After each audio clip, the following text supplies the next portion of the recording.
Hello and good evening, everyone. We come to you from the Capitol Center here on the campus of Capital University in Bexley, Ohio, as we get set for another presentation of men's basketball here on the Capital Sports Network. Welcome in to the Rusty Bucket pregame show as we get you set for tonight's matchup between Mount St. Joseph's and Capital. Alongside Jimmy Bloomfield, I'm Charlie Danis. Well, Jimmy, last night we got our first look at the women's basketball team for the first time here in the 2015-2016 season. Tonight we get to see the men's team for the first time. Yep, we're back at it again, and we got a win last night from the women's side, so hopefully the men can follow that up and get a win today as well. So this is a Capital squad that has undergone a lot of changes roster-wise, and also has undergone a change in terms of the coaching staff on the bench. As many of you know, head coach Damon Goodwin was diagnosed with hairy cell leukemia and has decided to take a leave of absence this season as he tries to recover from that disease. We wish him the best and hope him a speedy recovery as he tries to get back to the Capital bench as soon as possible. So in the meantime, Andy Winters, the interim coach, Jimmy, on the sidelines there for Capital. Young guy. It seemed like yesterday that he was honing his skills as a point guard for Ohio Wesleyan. This is his second year on Capital's coaching staff, and your dream is to always be a head coach. I don't think that he wanted to become a head coach this way, but neither here or there, he is the main guy for Capital. Yeah, it's going to be really interesting to see what he does to put his touches on this team. Obviously, I think taking over an interim role, you want to kind of take parts of the system from the guy above you, that is Coach Goodwin, but we'll see what kind of nuances Winters has. It is his show. He is the interim head coach. He doesn't just have to do it Coach Goodwin's way. He can do whatever he wants with the team. So it'll be a little bit interesting to see. Maybe he likes a couple players a little bit more than Coach Goodwin did, or maybe he'll try to implement a couple new systems that we didn't see before. So I'm kind of interested in seeing what kind of touches he puts on the team. We shall see tonight, definitely, as they take on Mount St. Joseph's, the home opener for Capital men's basketball. Coming up, we'll take a look around the Ohio Athletic Conference. And I also got a chance to sit down with Coach Winters. You'll hear that interview in just a moment. This is your home for Capital men's basketball, the Capital Sports Network. Bruegger's Bagels has been bringing authentic New York-style bagels, breakfast foods, coffee, soups, and more to the world since 1983, and there is a location in Bexley ready to get your day started right. Located on 2510 East Main Street, Bruegger's is open Monday through Friday from 5:30 a.m. to 4 p.m., and Saturdays and Sundays from 6:30 a.m. to 4 p.m. Bruegger's also can cater your next event and can be reached by phone at 614-236-4000. Bruegger's Bagels is proud to support Capital University athletics.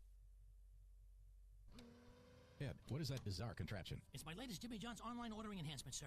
Really? Yes, sir. You know our popular Jimmy John's online ordering service? Yes, click, order, eat. This is the perfect time-saving companion. How perfect, Ed? Presenting the Jimmy John's F4000 three-dimensional sandwich printer. Oh, boy. So we put one of these babies in the home of every Jimmy John's customer. Uh-huh. They order the sandwich online. Uh-huh. And we send a signal to the F4000 to make their sandwich. Ed, how much does one of these babies cost? With the quantity discount, $50,000, sir. And how long does it take to print a sandwich? About 8 hours, sir. Do you see where I'm going with this? So back to the drawing board? No, stay away from the drawing board, Ed. Welcome back to the Rusty Bucket pregame show as we get you set for tonight's men's basketball matchup between Mount St. Joseph and Capital. Alongside Jimmy Bloomfield, I'm Charlie Danis. It's now time to take a look around the OAC. Conference play hasn't started, but already there have been some teams from the OAC who have gotten off to nice starts on the season. John Carroll is the only team with a perfect record. The Blue Streaks are 5-0 thus far in the 2015-2016 season. Both Baldwin Wallace and Marietta are 4-1 on the year. Heidelberg and Mount Union, Muskingum, and also Ohio Northern. All those teams I just listed are 3-2. Capital 2-2 on the season. Wilmington 1-3, and Otterbein at 1-4. We should mention that Mount Union was the team that was picked to win the OAC on the men's basketball side. Capital was picked to win the conference on the women's side. Mount Union is the favorite this year, Jimmy, but as we experienced last year, we saw a lot of strong teams, John Carroll and Marietta being chief among them. Yeah, Mount Union and Marietta were actually both in the top 15 of the preseason poll for all of Division III. Mount Union was ranked 7th, and Marietta was ranked 11th on those polls. So, excuse me, I think Marietta just suffered their first loss, losing to St. Vincent earlier this week. But obviously, the conference is getting its prestige a little bit up there with the season that Marietta had last year. Unbelievable season. They were unbeaten for most of the year in the top 5 when they were matched up with Capital here at the Capital Center last season. So, obviously, some real talented teams in the top of this conference. The athlete of the week, or the player of the week, I should say, for OAC men's basketball, that honor went to Marietta Junior post player A.J. Edwards. This was when Marietta was 3-0 at the time last week, and he was named the Cliff Rose Most Valuable Player after recording a team-high 20 points and 7 rebounds in the title game of that non-conference tournament. He also recorded a double-double that week with 15 points and 13 rebounds against Bethany. Coming up, you'll hear my conversation with head coach Andy Winters. It's the Capitals Coaches Corner, brought to you by the Rusty Bucket. That coming up in just a moment. It's the perfect sports bar because it's not just a sports bar. I'm Gary Calico, founder and president of Rusty Bucket. A lot of families build their sports world around the bucket. It's not just a guy's night out. You can bring your wife, you can bring your kids. We get a lot of groups in after games. Great place after the game. Kids love to come here. The Rusty Bucket Restaurant and Tavern. The Rusty Bucket is a proud supporter of the Capital Crusaders. Visit us after the game at 2158 East Main Street and grab life by the bucket.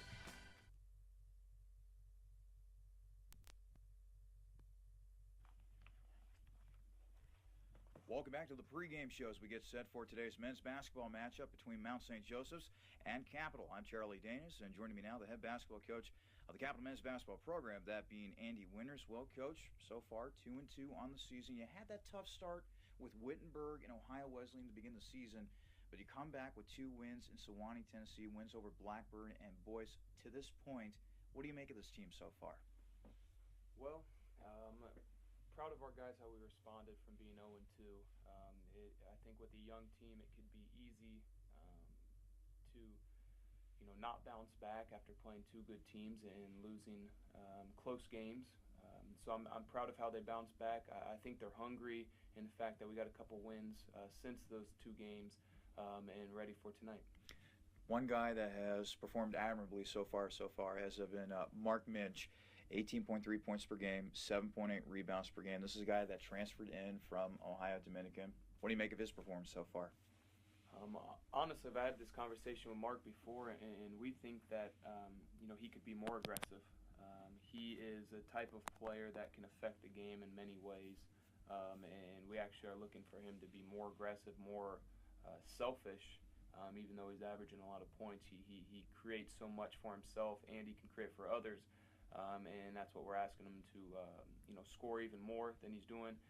He's a great kid. He's all about the team. He's all about winning. So he'll do whatever he's asked. And right now we want him to score even more. One big surprise from the freshman class has been the play of Will Hanna. This is a freshman guard who's been averaging 10.8 points per game. I understand you got him from the Cincinnati area down near Milford. How were you able to find this kid? I saw Will a lot in the summer with his AAU team, Shining Stars, who's actually coached by a good friend of Coach Goodwin, Mike Price. He played with Caleb Cox, who's also on our team. And then, again, we followed him during his high school career, and he had a lot of opportunities. He's a very highly recruited Division III and scholarship level kid who found a home with Capital, and we're very happy to have him. He's playing very well for a freshman. Especially only 4 games into the season, he has a lot of confidence. We're talking with Capital men's basketball head coach Andy Winters here on the pregame show. Well, Coach, you get Mount St. Joseph 1-2 on the season. You were telling me before we started this interview that they can do a little bit of everything. They can shoot the 3 ball. They can get some good positioning down there in the low post. They got 4 players averaging double figures in scoring, and they're led by a guy by the name of Fanny Thompson, who is 14.7 points per game this year. Describe their offense in further detail for me. Sure. So they're pretty guard oriented. They're not very big.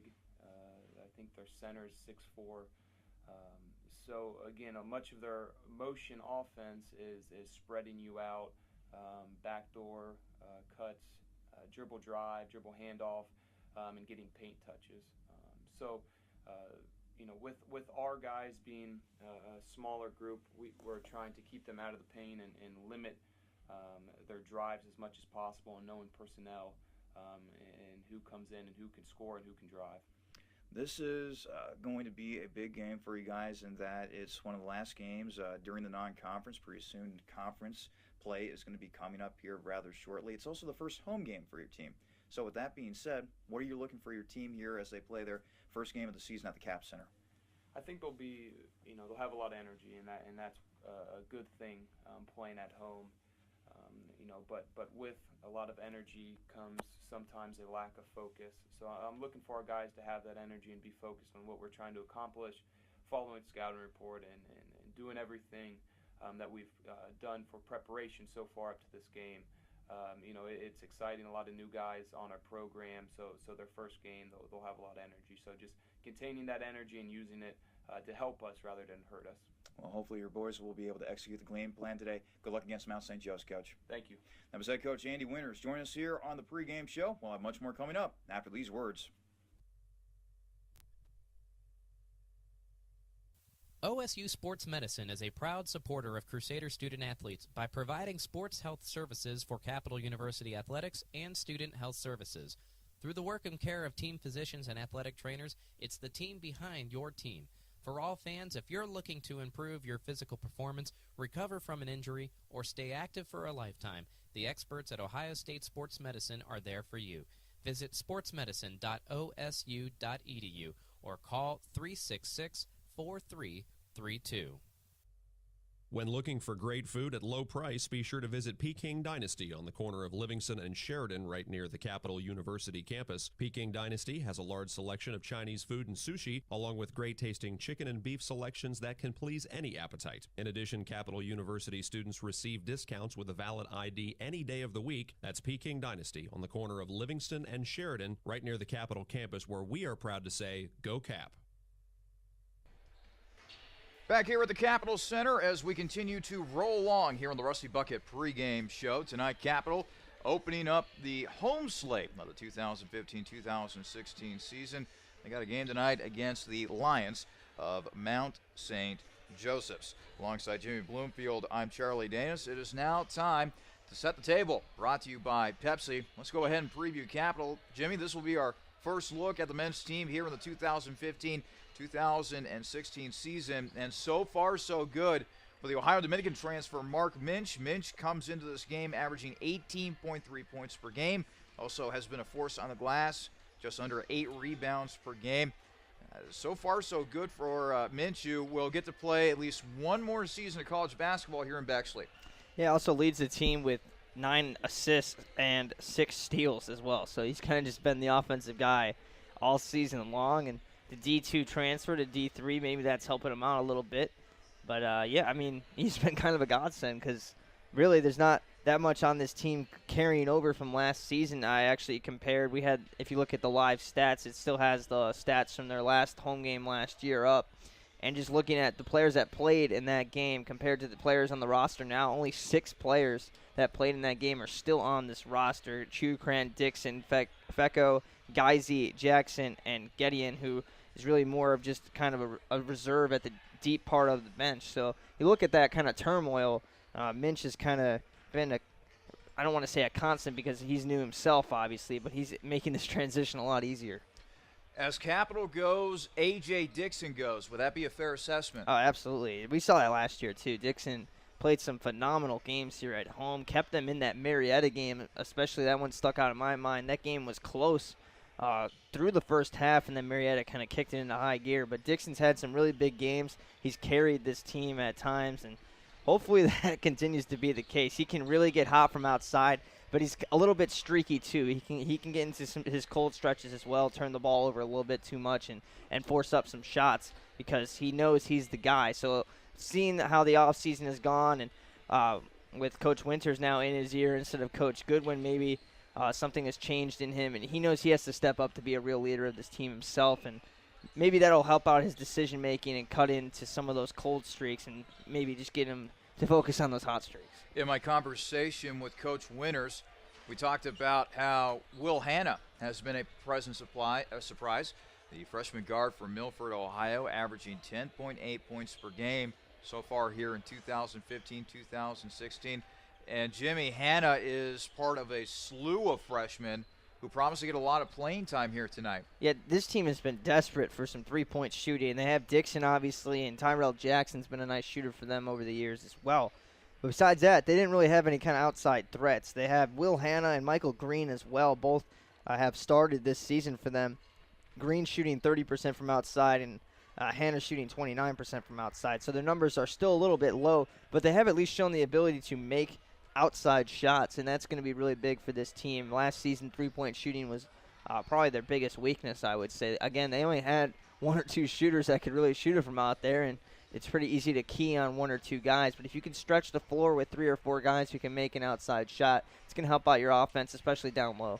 Capital 2-2 on the season thus far. They lost to Wittenberg and Ohio Wesleyan in the OAC NCAC tournament earlier this season, but they were able to rebound in their last 2 games, played a pair of games in Sewanee, a win against Blackburn and also a win against Boyce as well. They'll look to push their record above the 500 mark, but to do so, they're going to have to get past Mount St. Joe's. We will preview the Lions coming up here as we continue to roll along here on the Rusty Bucket pregame show.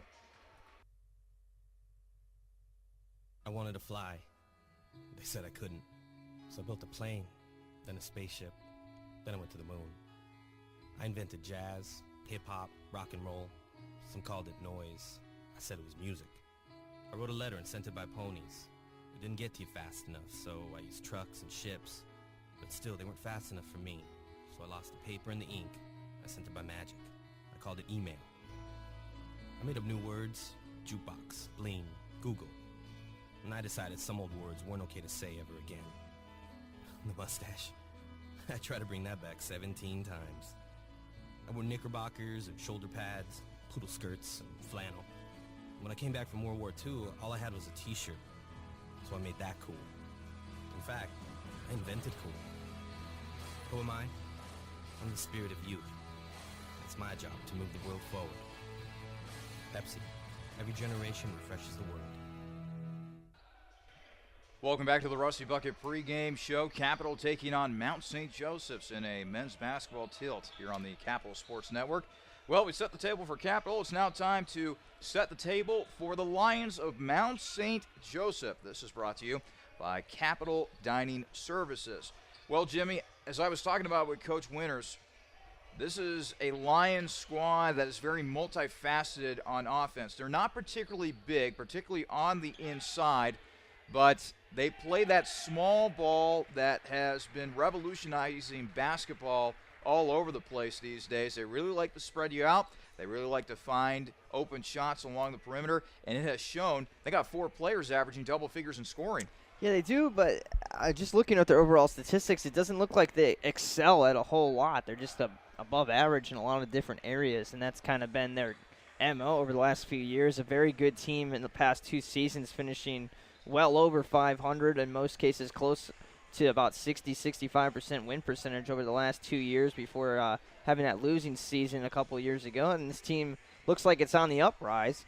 Unfortunately, only 1 for 3 in their first 2 games this season under Coach Kerrigan. So we'll see what kind of team they are this season. Obviously, we haven't got a real look at this team, Charlie, and I'm going to be kind of interested in seeing what they have to offer. Like I said, they don't really do anything in an excelling kind of way. Just 5 of 17. That's their average from outside over their first 3 games, averaging 31% on their outside shots. So they do like to spread the floor. They do like to shoot it. But they haven't really been knocking those shots down to this point. Their field goal percentage is lower than Capital as a team as well. And it is a small sample size. It's only been, 3 or 4 games, depending on what team you're talking about. But they do have a couple scorers averaging 14 a game. And I'm sure we're going to see a lot of outside shooting today from these guys. Femi Thompson is the leading scorer for the Lions, 14.7 points per game. And so far, Jimmy, the Cincinnati, Ohio native, he's been their go-to guy offensively. Yeah, Thompson's more of a slasher. He will take an outside shot or two, but he wants to get into the paint and score, kind of like your Tyreek Evans kind of point guard, where he's going to get into the paint and do most of his damage. Not really known for his shooting. If you leave him open, he'll take one. But that kind of Russell Westbrook, Tyreek Evans get to the paint, that's what he's going to be trying to do when he gets the basketball.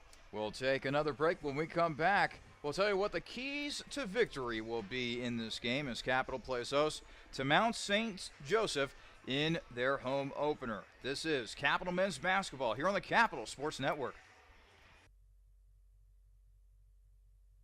With 14 TVs to watch your favorite team or the next big event, Planks Cafe and Pizzeria in German Village is ready for you and your group today. Plenty of free parking, free Wi-Fi, banquet rooms for private parties, and daily specials. What more reason do you need to visit Planks Cafe and Pizzeria? Planks is located at 743 Parsons Avenue and has been serving the Columbus community since 1939. Planks is on the web at plankscafe.com or available by phone at 614-443-6251. Planks Cafe and Pizzeria is a proud supporter of Crusader Athletics. This is a message for all those MBA seekers out there. For the junior exec who'd rather be senior. For the VP yearning to be CEO. And for everyone who'd call their job not just a profession, but a passion. Capital University's MBA program was built exclusively for professionals, experienced faculty, flexible schedules, and classmates you'll soon consider colleagues. Learn more at capital.edu/MBA. The Capital University MBA, for those driven to do more. Back here at the Capital Center, we are mere moments away from the opening tip-off between Mount St. Joseph and Capital. It is now time for tonight's Keys to the Game, brought to you by the J Company. So, Jimmy, in order for Capital to go over the 500 mark early on in the season, they must do what?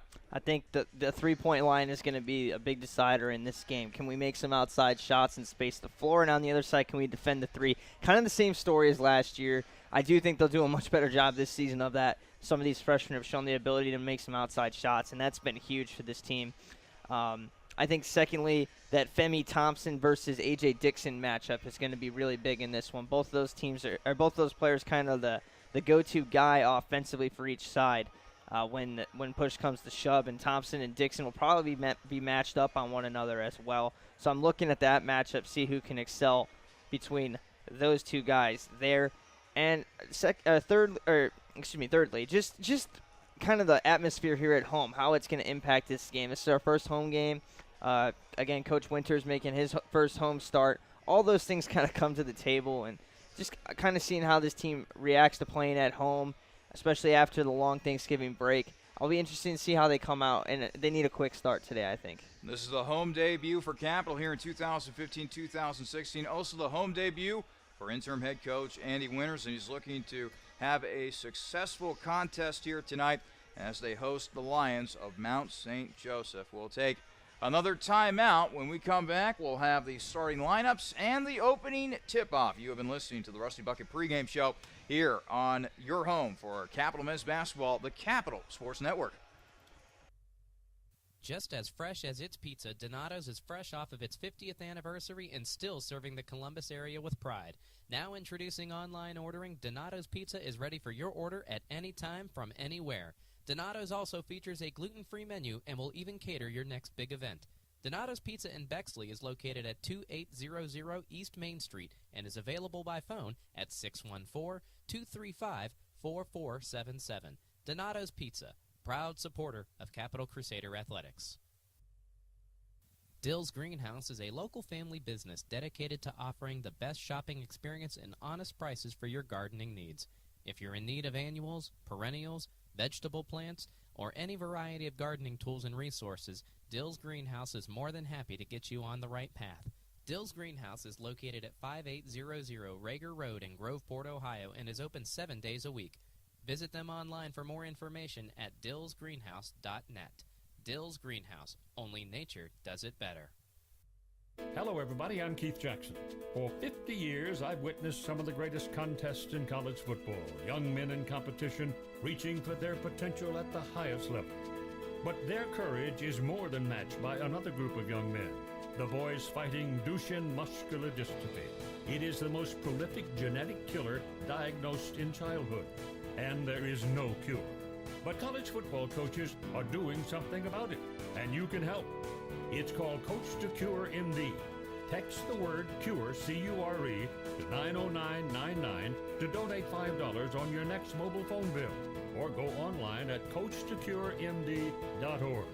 Text the word CURE, C-U-R-E, to 90999 today and help the college football coaches cure MD. You'll be proud you joined the team. Brought to you by the American Football Coaches Association. Standard messaging rates apply.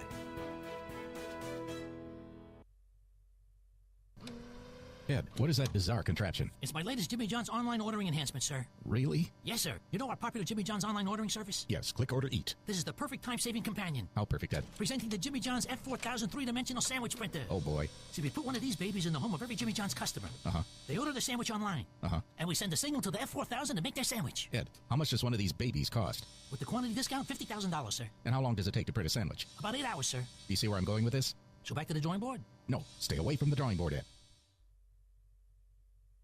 This is a message for all those MBA seekers out there. For the junior exec who'd rather be senior. For the VP yearning to be CEO. And for everyone who'd call their job not just a profession, but a passion. Capital University's MBA program was built exclusively for professionals, experienced faculty, flexible schedules, and classmates you'll soon consider colleagues. Learn more at capital.edu/MBA. The Capital University MBA, for those driven to do more. Welcome back to the Capitol Center. It is now time for the starting lineups, brought to you by Dill's Greenhouse. First, for the visiting Lions of Mount St. Joseph University, they come into this game with a record of 1-2. Starting off the starting five for the Lions will be the 5'11" sophomore from Lexington, Kentucky, number 1, Jordan Henry. Also in the starting lineup for the Lions, the 6'2" senior from Manchester, Ohio, number 2, Travis Combs. The 6'3" sophomore from Cincinnati, Ohio, number 11, Eric Edwards. The 6'3" senior, number 22, Femi Thompson. And the 5'10" senior from Greendale, Indiana. That would be number 32, Joel Scudder. The head coach of the Lions is Toby Kerrigan. Meanwhile, for the Capital Crusaders, Cap comes into this game with a record of 2-2 on the season. Starting lineup for the Crusaders will look like this. The 6'3" freshman from Erlanger, Kentucky will be in the starting lineup. That would be number 3, Austin Schreck. Following him will be the 6'5" freshman from Milford, Ohio. We talked a little bit about this young man. Number 5, Will Hanna. The 6'1" senior from Hilliard, Ohio. Number 11, A.J. Dixon will also be in the lineup. We talked about Mark Minch as well. He's a 6'4" senior from Cincinnati, Ohio, and wears number 24 on the jersey. And rounding out the starting five for Capital will be the 6'6" senior from good old Dublin, Ohio, number 32, Michael Green. The interim head coach for Capital is Andy Winters. Again, we wish a speedy recovery to head coach Damon Goodwin, who is currently undergoing a battle with cancer at the moment. Godspeed, Coach. We hope to see you back here at Capital real soon. We'll take another break. When we come back, we'll have the tip-off here from the Capitol Center. Mount St. Joseph versus Capital. This is your home for Crusaders men's basketball, the Capital Sports Network.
Hello and good evening, everyone. Welcome back to the Capitol Center. A non-conference men's basketball matchup is on tap as Capitol plays host to the Lions of Mount St. Joseph. Good evening again, everyone. I'm Charlie Danis, joined by my broadcast partner, Jimmy Bloomfield. As we mentioned, Jimmy, in the pregame show last night, we got to see the Capitol women's squad for the first time here in the 2015-2016 season. Now we do the same with this men's squad. Changes on the bench with Andy Winters taking over as head coach on an interim basis, and a lot of fresh faces on Capitol's roster. Yeah, again, we said in the pregame, if you missed it earlier, just 6 returning players, some players who actually played in their last home game in the OAC against Baldwin Wallace, their last game last year here at home. So a lot of turmoil. They've got a nice little score that they picked up with Mark Minch as a transfer. They've got another nice score with A.J. Dixon.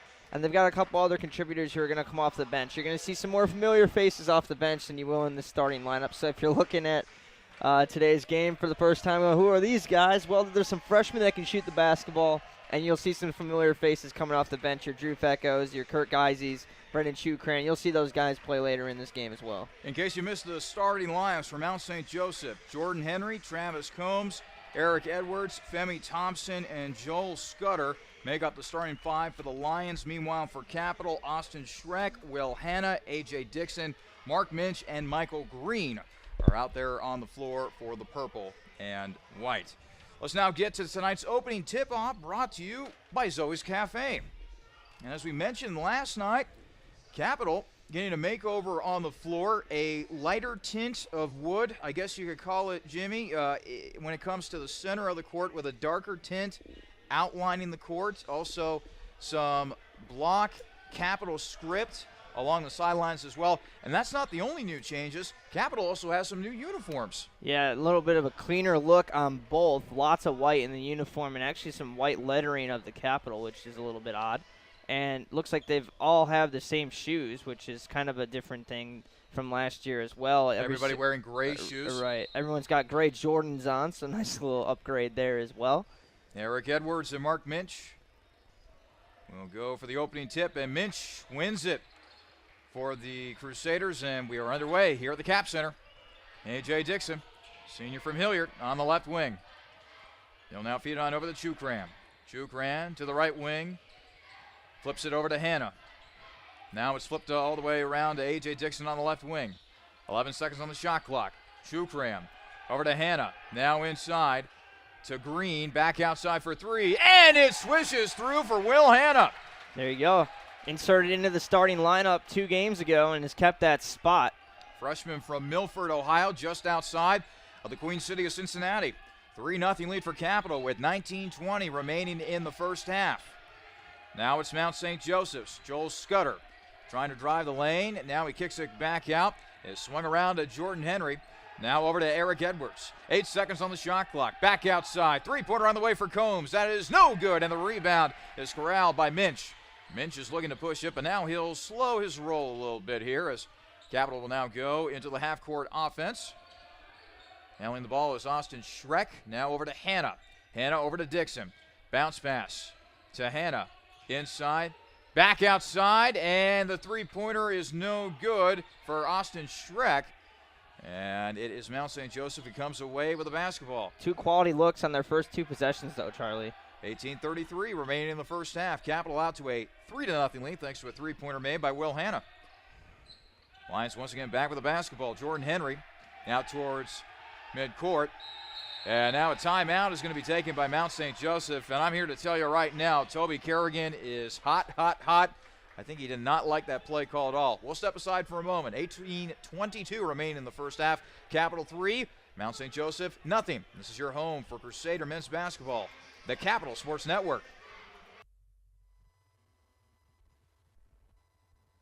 It's the perfect sports bar because it's not just a sports bar. I'm Gary Calico, founder and president of Rusty Bucket. A lot of families build their sports world around the bucket. It's not just a guy's night out. You can bring your wife, you can bring your kids. We get a lot of groups in after games. Great place after the game. Kids love to come here. The Rusty Bucket Restaurant and Tavern. The Rusty Bucket is a proud supporter of the Capital Crusaders. Visit us after the game at 2158 East Main Street and grab life by the bucket. Back here at the Capital Center, 18:22 to play here in the first half. Capital out to a 3-0 lead over Mount St. Joseph. Jumper is on the way from Scudder, and Scudder knocks it down. The first 2 points of the game for the Lions, who come into this game with a record of 1-2, taking on the Crusaders, who are 2-2 to begin the 2015-2016 season. Hanna over to Schreck. Now Schreck will pass it on over to Dixon. Dixon on the left wing. He'll circle to his right before handing off to Hanna. Hanna now over to Schreck. Three-pointer now on the way for Green, and that is no good. The rebound is taken by Travis Combs. Combs will now look to push it. He'll slow up a little bit now as he gets to Scudder on the right wing. They'll now try to go on the inside to Femi Thompson, the leading scorer for Mount St. Joseph. And Thompson misses the layup with the left hand, gets his own offensive rebound, blocked by Green. And now a jump ball is going to be called. Nice defensive play by Michael Green. It'll still stay, however, with the Lions. Good clean block from Green from behind there, too. Good job of denying Thompson. We told you he wanted to get into the paint to get the majority of his scoring. Jordan Henry inbounds it from the baseline. Deep three-pointer. It is no good, and the rebound is taken by Femi Thompson off the rebound. So the Lions get yet another crack here on offense. They trail Capital 3-2 with 17:18 to play here in the first half. Scudder on the left wing. Now he will go inside to Edwards. Edwards trying to face up Dixon, and Edwards will blow by Dixon and score with the right hand. Mount St. Joseph has its first lead of the game, 4-3. I'm not sure what Coach Kerrigan said in that timeout, but it sure has worked. Dixon now on the right wing for Capital. And he will bounce it over to Minch. Minch with a spin move in the lane. Oh, and a pretty finger roll by Mark Minch. Hello. Nice little move there. Going to his left hand as well to score. Capital back up by 1, 5-4 with 16:42 to play here in the first half. A drive and a miss by Travis Combs. Rebound Capital. And now Chukran across midcourt. Actually, Schreck, excuse me. Looked like Chukran. Yes. I wonder if they're long-lost twins. Dixon drives down the lane and scores with the right hand. How about that play by A.J. Dixon? 7-4 now in favor of Capital with 16:15 to play in the first half. And another timeout's going to be taken by Mount St. Joe's. We'll step aside as well. 16:15 to play here in the first half. Capital 7, Mount St. Joseph's 4. This is your home for Crusaders men's basketball, the Capital Sports Network. Hello, everybody. I'm Keith Jackson. College coaches work hard to beat their opponents, but now they're all on the same team to defeat Duchenne muscular dystrophy. It's called Coach to Cure MD, and you can help. Text the word CURE, C-U-R-E, to 90999 to donate $5 on your next mobile phone bill, or go online at CoachToCureMD.org. Text the word CURE to 90999 and help coaches cure MD. Brought to you by the American Football Coaches Association. Standard messaging rates apply. Welcome back to the Capital Center. 16:15 to play in the first half. Capital off to a nice start offensively. They lead Mount St. Joseph 7-4 alongside Jimmy Bloomfield. I'm Charlie Dance, and we come to you from lovely Bexley, Ohio, the home opener for Capital men's basketball here in 2015-2016. Femi Thompson trying to drive. Now he'll kick it back out. It's swung around to Jordan Henry. Henry will now try to drive. Bounce pass, and he finds an open Travis Combs for an easy 2. Yeah, whenever they come out of these timeouts, Charlie, they run these plays to perfection. Get a man wide open under the basket. 7-6 in favor of Capital with 15:43 to play in the first half. Well, luckily, they've already burned 2 of those timeouts. Minch will drive and score with the left hand. Boy, Mark Minch has come out firing for Capital. He's 6'5" and listed as a guard. He's got handles at 6'5". He's the tallest player on the floor, and he can get to the rack like that. It's really not fair. 9-6 in favor of Capital. 15:23 remaining in the first half. Ball tipped up in the air momentarily before Combs is able to regather it for the Lions. Now it's over to Femi Thompson. Now Jordan Henry. He'll pass on off to Edwards. Edwards with 5 seconds on the shot clock, and now a foul is going to be called on the floor. Looks like they're going to get Hanna with a hand check foul. Our first foul of the evening. And now our first substitution of the game. Caleb Cox, the 6'7" freshman from Cincinnati, Ohio, comes into the ball game for the Crusaders. He will take the place of Michael Green out there on the floor for Capital. They've got some size out there now. Inbound from the baseline from Jordan Henry to Joel Scudder. Now they go inside the Thompson. Thompson with the left baby hook. That is no good, and the rebound is corralled by Caleb Cox. We said it would be Dixon matched up with Thompson, but it's actually Minch that's matched up with Thompson. He's done a fantastic job of slowing him down early in this game. Schreck to Dixon. Dixon now on the right wing. They'll go inside the Cox, back outside the Dixon. Now it is to Dixon to the right wing. He'll try to drive. He's cut off. Three-pointer on the way for Minch, and Minch misses it as the rebound is taken by Thompson from Mount St. Joe's.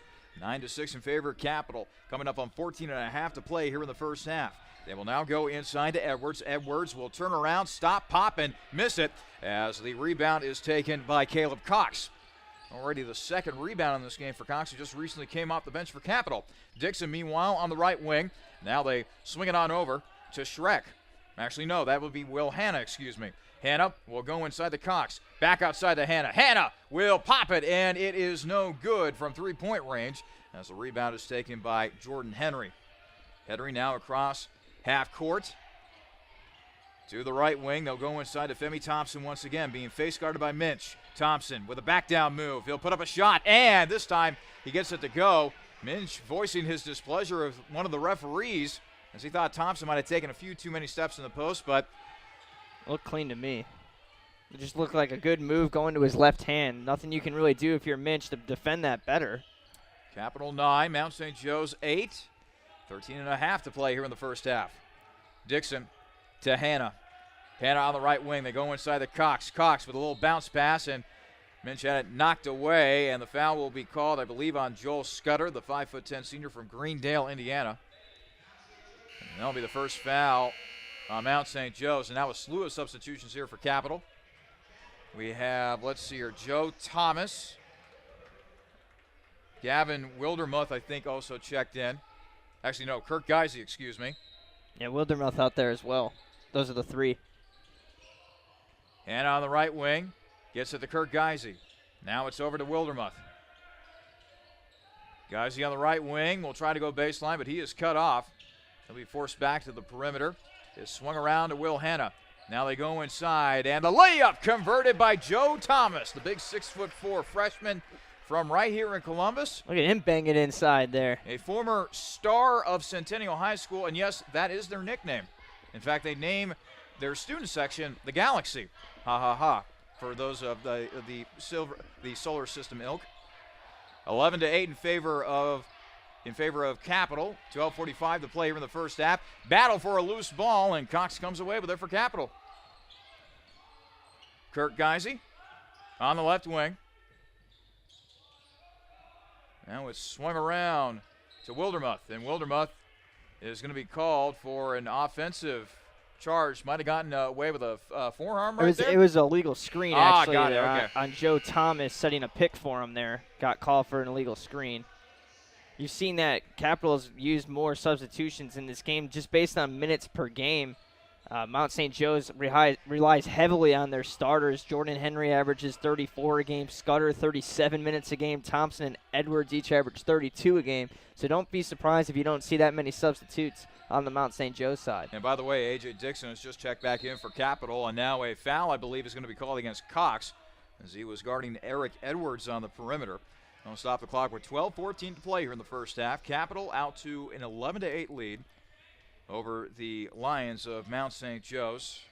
So far, pretty balanced scoring for Capital. 4 points for Mark Minch, 3 points for Will Hanna. Femi Edwards drives in and scores with the right hand.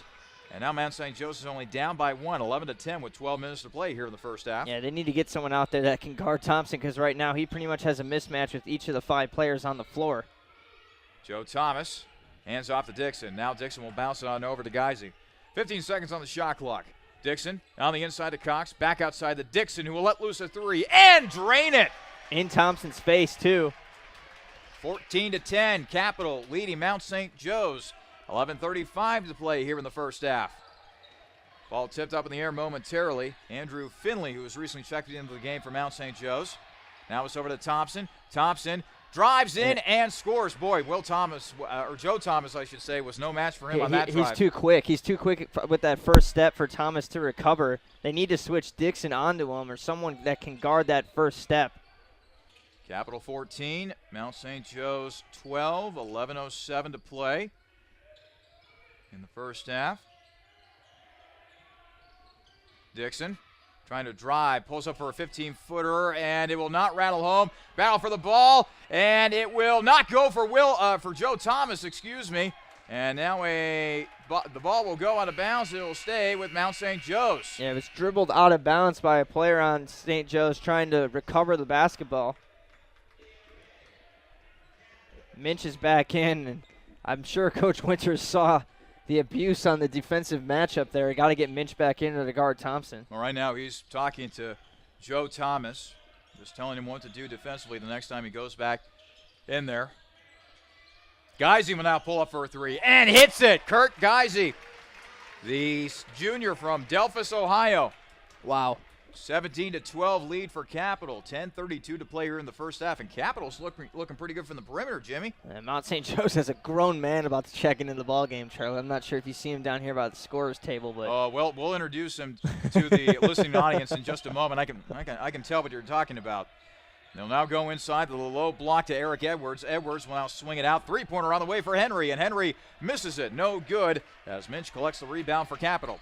He'll race across the timeline to the top of the arc. Back outside to Dixon. Will let loose another three. That is no good. And a nice box out that time by Andrew Finley as he grabs the rebound from Mount St. Joe's. He'll now feed it ahead to Jordan Henry on the left wing. Henry will now circle to his right. Going to his left. Goes inside to Edwards. Edwards being guarded by Minch, but nice. The ball is taken away that time. Wildermuth was actually the defender. Wildermuth will feed it ahead to Minch, who was driving forward. It'll head out of bounds, and it will be Capital basketball. All right, we were talking about this big boy, so to speak, that's coming in from Mount St. Joe's. Cameron Lee, 6'4" junior from Liberty Township, Ohio. This guy's listed as a guard, Charlie. I don't know how he's a guard. He's every bit of 250 when he checks into this ball game. Maybe more than 250. Yeah, every single bit of it. He's going to be a heck of a matchup on the other side of the floor. Geisy gets it into Schreck. Austin Schreck now at the top of the arc, gets a screen. Now on the right wing, will pass it along to Wildermuth. Wildermuth now over to Minch. Minch with a spin move, but he's cut off. Geisy for three from the left wing, and Kurt knocks it through once again. Geisy was not shooting the basketball that well coming into this contest, just 2 of 7 from outside. But he is the team's 4th leading scorer, and we saw last year he has the ability to make these shots and get hot. Capital out to its largest lead of the game, 20-12 with 9:06 to play in the first half. Lions now back with the basketball. Edwards trying to drive, and a foul is going to be called against Mark Minch as Edwards was driving and got a lot of Minch's body on the drive towards the hoop. So that'll now be the 14th foul on Capital, only 1 here for Mount St. Joe's in the first half. And oh, by the way, it's been kind of a tough transition for us going from quarters to halves. Again, the new rule with women's basketball being going from 2 halves of 20 minutes to 4 quarters of 10 minutes. And who knows, maybe that change might be coming to the men's game in future years. In the meantime, Minch trying to drive forward. Instead of getting a foul, he's going to be called for taking 1 too many steps, a traveling violation. Yeah, Mount St. Joe's starting to empty the bench a little bit more now. Femi Thompson and Tyler Manah now check into the ball game for Mount St. Joe's. So the Lions now get the ball back with 8:45 to play in the first half. 20-12 in favor of Capital, the home opener for the Crusaders.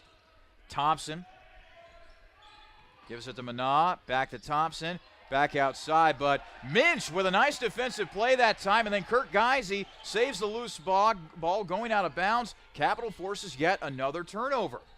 So now Geisy over on the right wing, shouting out instructions. Gives it to Minch at the top of the arc.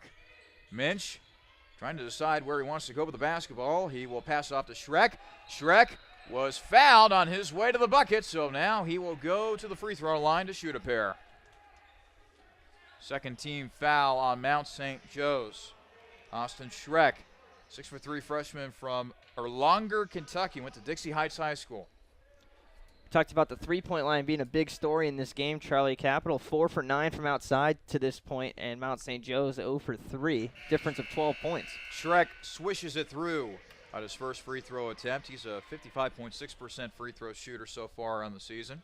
And this is an area where Capital can improve as well at the free throw line. It's been, again, just 4 games, but currently shooting 65% from the stripe. Second free throw is also good for Schreck. Schreck has got now 2 points. Again, balanced scoring all around for Capital. 5 points for A.J. Dixon, 3 points for Will Hanna, 4 points for Mark Minch, 2 points for Joe Thomas, and Kurt Geisey with a pair of threes. He's got 6 points. Combs and Scudder coming in after that free throw there as they get a bit more starters out there for the Lions. And a player control violation is going to be called against Femi Thompson. It'll be a charge on the Mount St. Joe's forward. Just his first foul. No one really in foul trouble on either side. The most any player has is 1 foul. 10-point lead for Capital. 8:04 remaining in the first half, and what has been a very good first half for Capital, particularly shooting three-pointers. And let's see here. Now, is that going to be? Nope, that's going to be a foul. Blocking foul. And by the body language of Toby Kerrigan, the head coach for Mount St. Joe's, I don't think he's too pleased with that call. So now Schreck inbounds it to Kurt Geisey. Geisey near midcourt. Will now feed it on over to Schreck. Schreck now back to Hanna. Now it's back in the hands of Schreck on the right wing.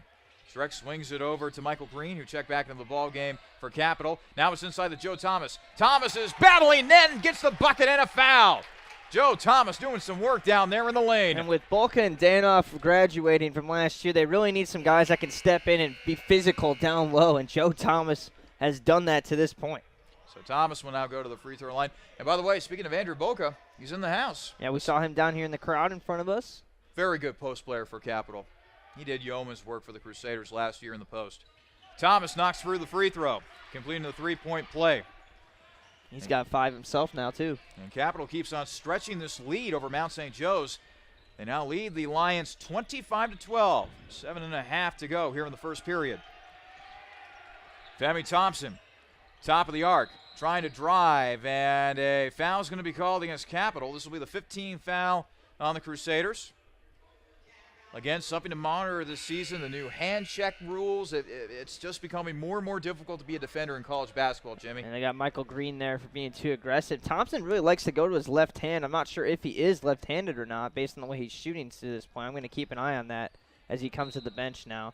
Who knows? He might be ambidextrous for all we know. He certainly loves going to that left hand on his drives, though. 25-12 in favor of Capital, 7:18 to go. Three-pointer now on the way for Liam Rabe, and Rabe is not able to get it to go for Mount St. Joe's. Schreck now feeds it ahead to Thomas. Thomas, 10-footer, no good, and the rebound is taken by Jordan Henry. They'll now push it forward to Travis Combs. A reverse layup made by Eric Edwards. Nice move under the basket. And now they'll feed it ahead to Schreck, but now he'll pass back to Kurt Geisey. Geisey will now slow things up a little bit as he brings it across the timeline. Yeah, no reason not to. You got an 11-point lead. Just slow things down, get some good-looking shots. Thomas on the right block, trying to back his man down, but the ball is poked away, and Tyler Minot comes up with the steal for Mount St. Joe's. Got to feel that double team down there. There's a clock that's got to go off in your head. Edwards driving and not able to get the bucket to go as Thomas pulls down the rebound for Capital. Geisey trying to drive forward. Gets it off the glass. A foul, and Kurt Geisey will go to the free throw line to try to complete the three-point play. Good job by Thomas to make up for it on the defensive end, and then he saw Geisey start to clear out once Thomas said, I got the rebound pretty much. Got it to Geisey quickly in transition. It led to 2 easy points. Mark Minch checking into the ball game now for Capital, and Kurt Geisey once again going to the free throw line. We got a chance to talk with Kurt Geisey during last week's Capital Men's Basketball podcast. He is the son of a basketball coach up there in Delphus, Ohio. At the high school level, I'd assume? Yep. Very nice young man. In fact, he wants to be a chiropractor one day, from what I've been told. The rebound is taken by Will Hanna after Mount St. Joe's misses another three-point attempt. Speaking of Hanna, he's now on the right wing for Capital. He'll now swing it inside to Minch. Minch back outside to Hanna. Swung all the way around to Geisey on the left wing. Geisey Now back to Hannah. Hannah trying to drive forward. Wild shot. It'll go out of bounds, and it will be Mount St. Joe's basketball. And now A.J. Dixon will check into the ball game for Capital. And he'll take the place of Kurt Geisey out there on the floor. He gets a nice hand from the Capital bench as well as the crowd here. Game's leading score, 8 points off the bench. Yep. Deserves it. And a pretty decent crowd here at the Cap Center tonight here on this Sunday night. This will be the only Sunday night affair that we get the broadcast in terms of Capital basketball, both for the men's and women's side. Mount St. Joe's now back with the basketball. Combs over to Rabe. Liam Rabe now passes it off to Eric Edwards. And a foul is now called against Capital. Again, man, Toby Kerrigan.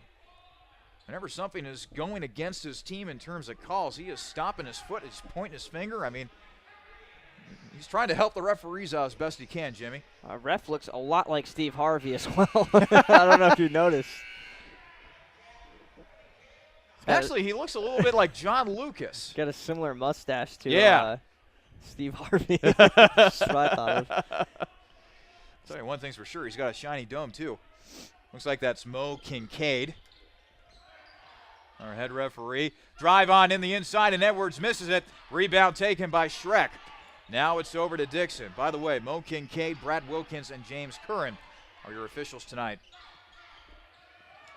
Drive on the inside for Minch. Spin move. Minch gets the shooter's roll, and he'll head to the free throw line. Man, these three-point plays are piling up for Capital tonight. They are. They're knocking down the outside shots. They're shooting 52% from the field, and that doesn't even include that last shot that Minch made. So now 55% after that bucket from the field, and Mount St. Joe shooting just 35%. Minch, the former Ohio Dominican Panther, swishes through the free throw, completing the three-point play. And how about this? A 30-14 lead for Capital with just over 5 minutes to play in the first half. Crusaders have definitely brought their offensive game here tonight. Andrew Finley now will get it over to Liam Rabe. Edwards passes back out to Travis Combs. They'll go back on the inside to Edwards. Edwards momentarily loses the ball. Puts up a shot. No good. Great defense by Schreck as Mark Minch comes away with the rebound for Capital. Dixon across half court, waving his hand, giving out instructions for this latest half-court edition of the Capital offense. Dixon at the top of the arc. Now a long jumper by Minch. That is no good. Battle for the loose ball, and it was off of Schreck, which means it'll be Mount St. Joe's basketball. Speaking of the Lions, they'll make a substitution. We get to see Mitch Moorhead for the first time in this game. 6'5" freshman from Cincinnati, Ohio. As you would expect, a lot of people from that region of Ohio, the southwest quadrant of the state. Milford about a 10 to 15 minute drive due east of the Queen City. Finley passing it over to Liam Rabe. Rabe trying to go baseline but cut off by Dixon. 6 seconds on the shot clock. Jumper on the way, and it's good for Mitch Moorhead. 30-16 in favor of Capital. 3:50 to play here in the first half. And so far, Capital shooting 52.4% from the field. Dixon jumper, that will take the shooting percentage down a little bit after the miss. Meanwhile, Mount St. Joe's 33.3% from the field. They'll go inside to Moorhead. Moorhead being guarded by Cox. Now it's back outside to Finley. Finley over to Manaugh. Tyler Manaugh to Combs. 8 seconds on the shot clock. Now St. Joe's better think about getting a shot up here. The drive inside, and it is converted by Combs. Never in doubt, I guess. Good patience offensively, but Capital, more importantly, making them work. 3:05 to play in the first half. Capital 30, Mount St. Joseph's 18, Schreck, nice finger roll, but unfortunately didn't get the right side of the glass that time as it's a miss.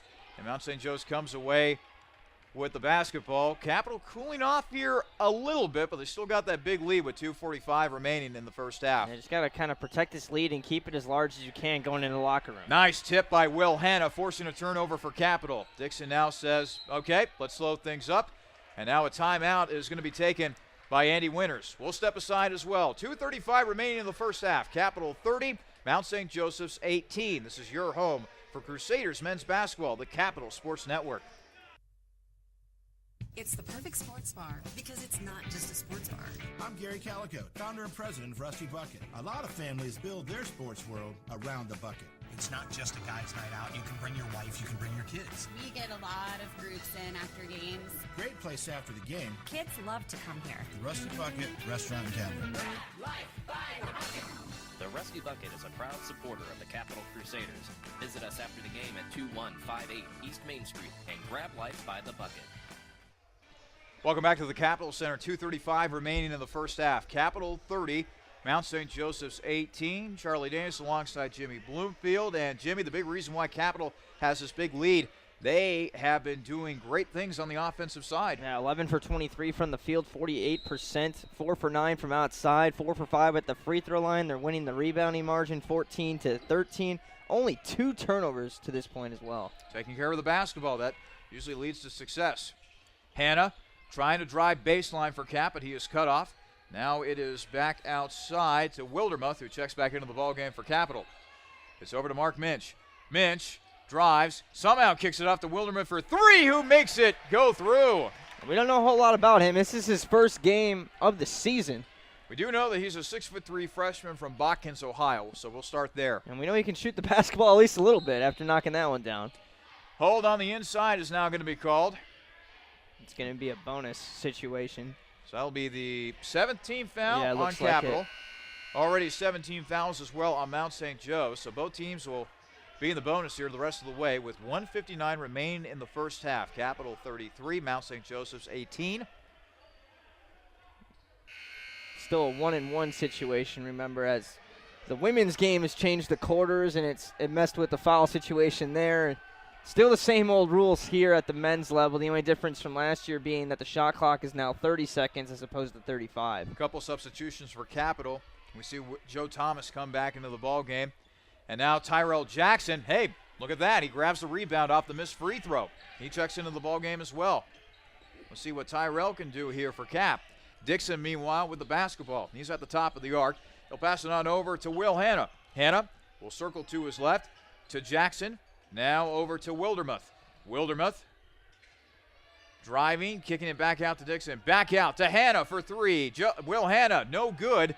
And the rebound is taken by Finley. Finley trying to drive, and he will score successfully with the right hand. 33-20 in favor of Capital with 1:24 remaining in the first half. So Mount St. Joseph's going on a little bit of a run here, but still a wide margin here for Capital.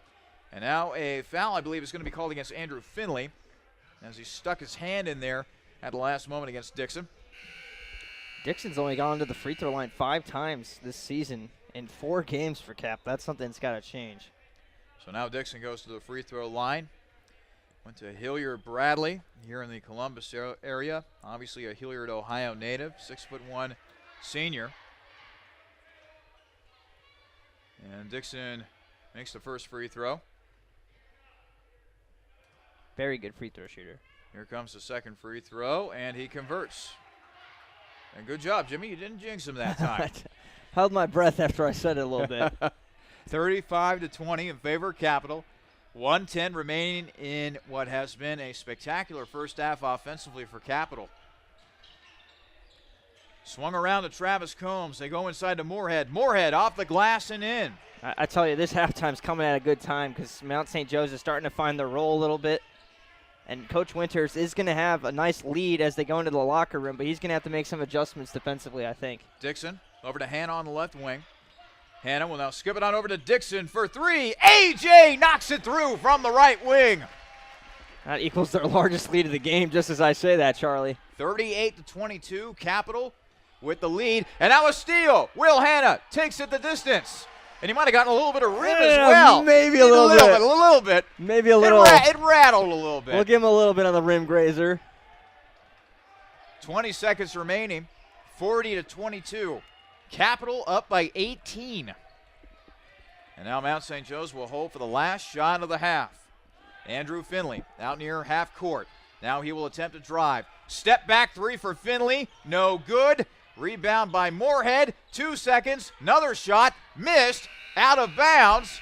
And it doesn't matter because The light comes on, which signals halftime here at the Capitol Center. Wow, what a first half it was for Capitol's offense. They score 40 points. They go into halftime with a 40-22 lead over Mount St. Joe's. Coming up, we will have for you the Anthony's Pizzeria halftime show. We'll delve into the stats from the first half and get you caught up with action around the Ohio Athletic Conference. This is your home for Capital Men's Basketball, the Capital Sports Network.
Welcome back to the Capitol Center, and welcome into the Anthony's Pizzeria halftime show. At the half, it is Capital leading Mount St. Joseph's 40-22. Alongside Jimmy Bloomfield, I'm Charlie Danis. Jimmy, before we get into the stats here, let's go ahead and take a look at the OAC scoreboard. Well, there were a couple games that were played earlier today. We first start off with Wilmington, who fell to Berea, 87-85. That was the final in overtime. And meanwhile, oh boy, Muskingum got the doors beaten off of them as they fall to Kenyon 88-82. 68-65. Those were your only two other games within the Ohio Athletic Conference. So let's now take a look at the halftime stats brought to you by Planks Cafe. And, boy, what a first half it was for Capital. Before we get to Capital, let's first start with the visiting Lions of Mount St. Joe's. Mount St. Joe's shot 40.7% from the field. They were 0 of 6 from beyond the arc, and they only had one shot from the free throw line, and they missed it. They are, as of this point, 0% from the free throw line. The leading scorer for the Lions was Femi Thompson. He had 6 points to go along with 3 rebounds. 4 points for Eric Edwards, also 4 points for Andrew Finley and Mitch Moorhead. 2 points each for Joel Scudder and Travis Combs. Meanwhile, for Capital, wow, what a first half it was offensively. 14 of 27 from the field, good for 51.9%. 6 of 12 from three-point range, that's good for 50%. And 6 of 7 from the free throw line, that's good for 85.7%. A.J. Dixon led all scorers for Capital with 10 points. Mark Minch had 7. Kurt Geisey had 8. 3 points for Gavin Wildermuth. 5 points for Joe Thomas. Also 5 points for Will Hanna. And 2 points for Austin Schreck. Both teams had 15 rebounds in that first half of play. And in terms of turnovers, Jimmy, Mount St. Joe's 5, Capital 2. All around, great first half offensively for Capital. Yeah, kind of surprised both teams really didn't turn the ball over more than that. But, yeah, you look at Capital, 6 of 12 from outside. That's lovely. Like we said, three-point shooting has kind of been this team's demise, especially last season. This season it's been a different story. They've been doing a much better job shooting from outside, and we've seen that today. A couple of tough shots, too. These aren't just wide-open threes that they're making. A couple of step-back threes. Geisey had one that comes to mind, as well as Dixon. And it's coming from more than one guy as well. That's more important. Like we said, stretching the floor, spacing the floor. And that's allowing Minch to get inside. He's had a couple of nice drives, as has Dixon. And Minch is that guy kind of filling up the stat sheet. He leads the team with 3 rebounds. A couple other players have 3 rebounds. Third with 7 points. And he leads the way with 2 assists as well. And that's nothing to be surprised with. This Minch has kind of been that guy all season long. I got to tell you, Jimmy, I really like how Coach Winters is really mixing it up in terms of how many players he brings out onto the court. We saw a grand total of 10 players. We saw plenty of players take plenty of shots. It seems like the offense is more multifaceted, a lot more wide open. They were running a little bit as well. And as you mentioned, Mark Minch, he's really opening things up, which will be a real positive going forward for Capital, creating other opportunities for players down the line. And Winters has been very vocal with players as they've come off, not yelling at them or anything like that. But if someone comes off, especially I saw a lot with Joe Thomas, if they come off, he'll have them sit on that seat that's closest to the scorer's table, talk to them, maybe make a little bit of adjustment, something he's seen, and he sends them right back out there. Constructive criticism. Right, and gets them right back out there, so if they did make some sort of mistake, they aren't dwelling on it for too long. They're getting right back out there looking for ways to help their team win. We'll take another break, and when we come back, we'll tell you what the keys to victory will be for the second half, and hopefully things will go well for Capital in the second half. They definitely went well in the first half. They lead Mount St. Joe's 40-22 at halftime. This is your home for Capital Men's Basketball, the Capital Sports Network. Anthony's Pizzeria is right in your neighborhood, serving up the best East Coast-style pie with their own fresh dough made daily. Family-owned and Bexley proud, Anthony's offers the best subs on the block, as well as fresh calzones and stromboli, and Anthony's Pizza has been voted #1 on Pleasant Ridge. Dine in or carry out, Anthony's is easy to find at 602 Pleasant Ridge, adjacent to the Capital University Athletic Complex, and as easy as dialing 231-6628 to order the best. 231-6628, Anthony's Pizzeria. This is a message for all those MBA seekers out there. For the junior exec who'd rather be senior. For the VP yearning to be CEO. And for everyone who'd call their job not just a profession, but a passion. Capital University's MBA program was built exclusively for professionals, experienced faculty, flexible schedules, and classmates you'll soon consider colleagues. Learn more at capital.edu/MBA. The Capital University MBA, for those driven to do more. This is a message for the nurses among us, for those who dream of saving lives, for those who are driven to improve care. and for those ready to help heal what's broken, be it a single bone fracture or an entire hospital system. Capital University's advanced nursing programs are built for you. Engaged faculty, immersive learning, and intimate classes where you'll know everyone's name. To learn more, visit capital.edu/nursing. Advanced nursing at Capital University, for those driven to do more. Welcome back to the Anthony's Pizzeria halftime show. At the half, it is Capital leading Mount St. Joe's 40-22. Alongside Jimmy Bloomfield, I'm Charlie Dance. Well, Jimmy, let's go ahead and name tonight's halftime hero. Boy, there were a lot of impressive offensive performances for Capital in that first half. Who was the player that caught your eye the most? I'm going to go with A.J. Dixon, just setting the tone offensively from outside, more importantly, knocking down some threes early in this game. The rest of the team kind of fed off of that, and he's been doing a nice job on his defensive matchup of Joel Scudder, who has just 2 points to this point. Scudder, one of the better scorers on this Mount St. Joe's team. In fact, he's second on the team with 14 points per game, just 0.7 behind Thompson. So he's done a nice job keeping him quiet, and he's done a nice job adding 10 on the other side of the floor. And while we have a moment, let's go ahead and revisit your keys. Seems like Capital is following that recipe for success. Well, yeah, the three-point line we said was the biggest one. And again, 0 for 6 from outside is Mount St. Joe's. 6 for 12 is Cap. Now, they don't really need to come out and shoot all of these three-pointers, with an 18-point lead. The keys kind of changed a little bit. First, keep the tempo a little bit slower than you normally would. You're up 18. You don't want to get really passive and just sit on that 18-point lead, but certainly work more the shot clock. If there are chances or they're in transition, take them. If they're not, though, don't force anything. Just pull it out. And just, kind of run some clock before you get some better-looking shots and make Mount St. Joe's play a slower-paced game. They haven't been very good when Capital has their half-court defense set. The Lions have really struggled at finding points. Most of their points have come in transition, or they've come out of timeouts. They scored 2 buckets out of those timeouts that their coach Kerrigan took early in the game. Other than that, just play solid defense and, take care of the basketball. Only 2 turnovers in the first half. That's a really good number for this team.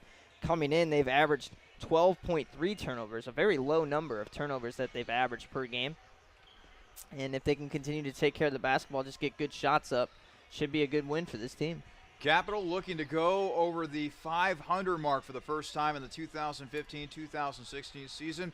They're 1 half away from doing so. They lead Mount St. Joseph's 40-22. When we come back, we will have the start of the second half for you live here from the Capital Center. You're listening to Crusaders men's basketball here on the Capital Sports Network. Don't settle for a tasteless pizza after the game when Anthony's Pizzeria is right in your neighborhood, serving up the best East Coast-style pie with their own fresh dough made daily. Family-owned and Bexley proud, Anthony's offers the best subs on the block, as well as fresh calzones and stromboli, and Anthony's Pizza has been voted #1 on Pleasant Ridge. Dine in or carry out, Anthony's is easy to find at 602 Pleasant Ridge, adjacent to the Capital University Athletic Complex, and as easy as dialing 231-6628 to order the best. 231-6628, Anthony's Pizza. Jimmy John's World's Greatest Gourmet Sandwiches, Ed speaking. Yes, I need a sandwich delivery right away. What kind of sandwich? I don't care. Just get it to 215 Elm Street right now. I'm on my way. Jimmy John's. Thanks for getting here so fast. You're welcome, sir. Here's your sandwich. By the way, did you know your house is on fire? That's why I called Jimmy John's. Fire makes you hungry? No, I knew you'd get here fast. Grab a bucket. We're going to need more than 2 guys, sir. You're right. What'll we do? Leave it to me, sir. Hello, boss. Send everyone you got to 215 Elm. Doesn't matter what kind of sandwich, sir. I'll explain later. Thank you, sir. Jimmy John's. Come in. Sir, did you know your house is on fire? Yes, I did. Grab a bucket. Jimmy John's. Come in. Sir, did you know your yes, house I did. is on Grab fire? a bucket. Jimmy John's. Come in. Sir, did you know... Yes, I did. Grab a bucket. Jimmy John's. Come in. Sir, did you... Yes, I did. Grab a bucket. Fire department. Come in. Sir, did you know you... It's okay, Captain. We got it handled. Care for a sandwich? Thanks, but tell me something. Shoot. Why didn't you call the fire department first? I did. Army ROTC is one of the best leadership courses in the country and can be a part of your college curriculum. As a potential or current student at Capital University, learning to become a leader will make your college experience even richer and prepare you for the future. Capital Army ROTC can provide scholarships and many more benefits to those who enroll, but the biggest benefit will be experienced firsthand after joining. For more information on Capital Army ROTC, testimonials, and an in-depth look at what the program can offer you, go to www.capital.edu/ROTC. Welcome back to the Capital Center. Just about set to get second half action underway. Capital with a 40-22 lead over Mount St. Joseph's coming out of the locker room. Capital shooting 52% from the field, 6 of 12 from beyond the arc. Looking to keep that offensive efficiency going. Charlie Danis, Jimmy Bloomfield bringing the action from the Capital Center here in lovely Bexley, Ohio. Dixon will now circle to the top of the arc. He'll now go to Schreck, who passes it off to Hanna. Now it's over to Minch. Mark Minch with 10 on the shot clock to Schreck. Schreck will go baseline, and he is going to be called for a charge as he was trying to get past Travis Combs along the baseline. Well, they at least got a long possession there, but obviously we said take care of the basketball. Not a good start to the half, coming out with a turnover. So now Thompson will inbound it to Jordan Henry. Just underway here in the second half. Nobody has scored a bucket yet. Capital finds itself up with a big 40-22 lead over the Lions. Back outside, Thompson will let loose a three, and the left-hander misses. The rebound is grabbed vehemently by Michael Green. Dixon now directing traffic in the half court. He's now at the top of the arc. Calling for a screen, but instead hands it off to Minch. Minch on the right wing, now back to Dixon. Dixon swings it over to Hanna. Hanna will now go inside to Green along the right block. Green trying to reverse layup, misses. Loose ball, grabbed by Thompson from Mount St. Joe's. Thompson now racing up the court, and he will get it to go off the glass and in, and count the bucket along with a foul. Yeah, the Lions want to run, Charlie. That's where they have really excelled in getting their baskets in transition. Capital's transition defense very lacking to this point. Thompson, 6'3" senior from Cincinnati, went to Aiken High School in the Queen City. Free throw on the way, and Thompson knocks it through. 40-25 lead now for Capital. 18:50 to go here in the second half. Dixon quickly racing up court. He's being manhandled by Jordan Henry defensively. Now to Dixon. Dixon pointing, directing traffic. Trying to get the play underway here for Capital. Schreck thought about a three. Back outside the Dixon. He'll now swing it over to Hanna. Hanna will now go inside to Green. Green back out to Schreck for three. Schreck knocks it through. Needed that. Needed something to get the confidence back up. 7th three-pointer of the night for Capital. 43-25 in favor of the Crusaders with 18:17 to play in the second half.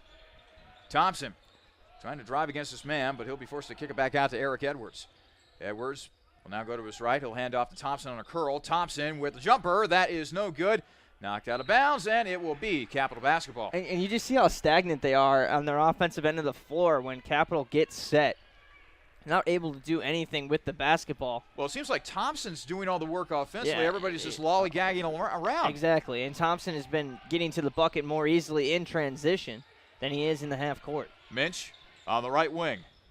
Spin move. Turnaround jumper. Good for Mark Minch. Boy, this guy has got so many moves to choose from.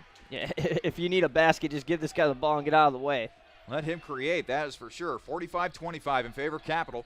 17:36 to play in the second period. Thompson trying to dribble to his right, being defended against Minch. He'll kick it back out. It's now in the hands of Eric Edwards. 9 seconds on the shot clock. Edwards will drive, and he will score with the right hand despite some nice defense by Green. Yeah, it was nice defense from Green, but he's oversized and not quick enough to keep up with Edwards there. Another mismatch. And the Lions have found a couple of mismatches to this point, but the three-point shooting of Capital has been giving them this gigantic lead. Green, 10-foot jumper, knocks it down. Then they just do that. They just find an easy bucket on the other end of the floor, and it seems like Mount St. Joe's keeps climbing back into this game. You look up at the scoreboard, they're still down 20.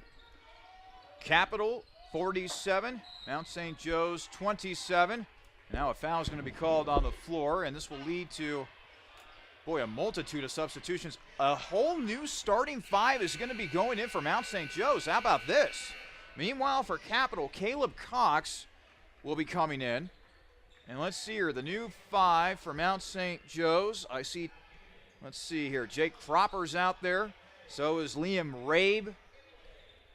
Tyler Manaz out there for Mount St. Joe. So is Andrew Finley. This is so odd because this team, again, relies heavily on their starters in terms of minutes. But when they're not giving you production, I guess, see what the bench can do. Sometimes coaches try to go with a shakeup, and that's what Toby Kerrigan, the head coach of the Lions, is clearly doing at this moment in time. Ooh, a near steal by Hannah, but Mount St. Joe's is able to keep possession. Now it's back outside to Finley. Finley will try to drive off the glass and in. 47-29 in favor of Capital. It worked. I mean, I don't know how you can take Thompson out of the game, though. I would look to get him back in at least. Minch driving off the glass, no good. And the rebound is taken by Tyler Manaugh. Quickly sped forward by Rabe. Rabe will now go on the inside to Mitch Moorhead. Back outside to Rabe. Now over to Manaugh. Now to Moorhead. Outside to Manaugh for 3 from the left wing. No good. And the ball will skip out of bounds, and it'll be Capital basketball. And now Kurt Geisey and Gavin Wildermuth check back into the ballgame for Capital. Schreck and Dixon head to the line. So now Geisey will take the ball up the court for Capital. Don't feed it ahead to Hannah. Now over to Wildermuth. Back to Geisey at the top of the arc. 15:44 remaining in the second half. Capital 47, Mount St. Joe's 29. Fed over to Geisey. Geisey on the left wing to Hannah. Hannah thought about a 3. Back out to Geisey. 8 seconds on the shot clock. Inside to Minch. Minch to Cox. Jumper, air ball, no good. Mount St. Joe's comes away with the rebound. Cropper now on the left wing. He'll go inside to Moorhead. Moorhead, turnaround jumper, no good. And Minch skies for the rebound and grabs it for Capital. He'll now speed ahead. Down the lane, stops and pops for a 15-footer, which he knocks down. He saw that open space from the other side of the court, dribbled right to his spot, took his jumper. 49-29. Capital, once again with a 20-point lead, under 15 to play here in the second half. Manaugh on the left wing. Up top, now it is a three-pointer on the way. Moorhead grabs the missed three-pointer and puts it back up and in. Minch, by the way, after that last bucket, now leads all scorers with 11. Fed ahead to Hannah, to Cox. Now over to Geisey. Geisey over to Hannah. Cox inside to Minch. Minch with the left hand, and he scores once again. He's in takeover mode right now. 6 points this half. He had 7 in all of the first half. Razor sharp offensively is Mark Minch. 31 in favor of Mount St. Joe's. 14-19 to play. And being knocked down on that play was Jake Cropper.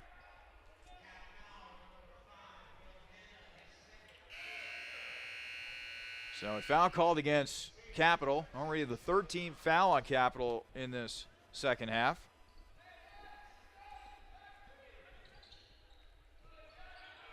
So Mount St. Joe's gets the ball back in. Jumper on the way, and it is good for Liam Rabe. 51-33 in favor of Capital. 14:08 to play here in the second half. They get it into Wildermuth. Now over to Geisey. Geisey to Wildermuth.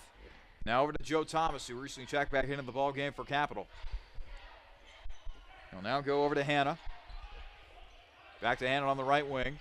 Cox back outside to Hannah. 12 seconds on the shot clock. Geisey thought about a 3. Now he's trying to drive. He loses control, but a jump ball is going to be called at the last moment. Well, it'll be kind of like a turnover anyway because Mount St. Joe's gets the basketball back due to the arrow.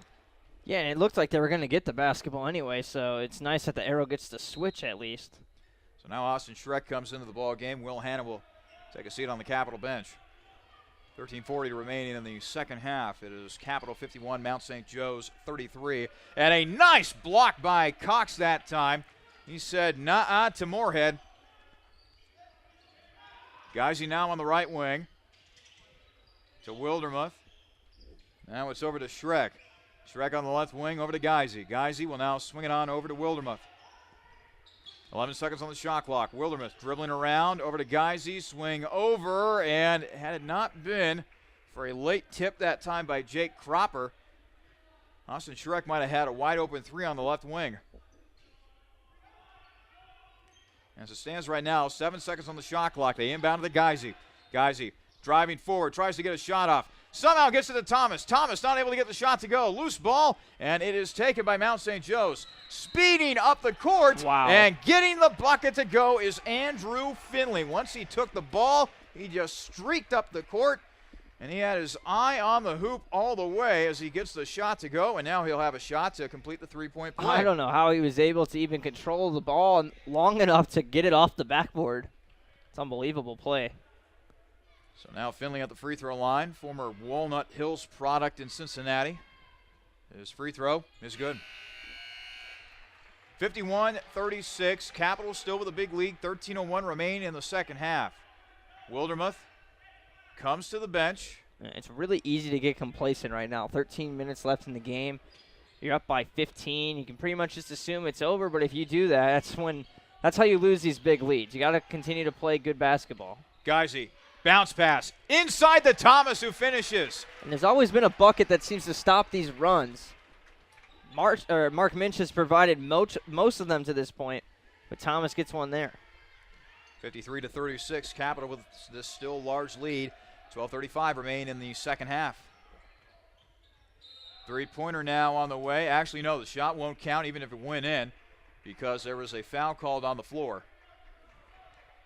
Foul will now go against Capital as fouls continue to pile up for the Crusaders. And, oh, by the way, Mount St. Joe's hasn't been called for a foul yet here in the second half. Now a timeout is taken on the floor. We'll step aside once again. 12:31 remain in the second half. Capital 53, Mount St. Joe's 36. This is Crusaders men's basketball here on the Capital Sports Network.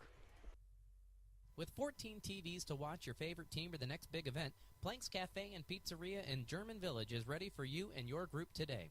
Plenty of free parking, free Wi-Fi, banquet rooms for private parties, and daily specials. What more reason do you need to visit Planks Cafe and Pizzeria?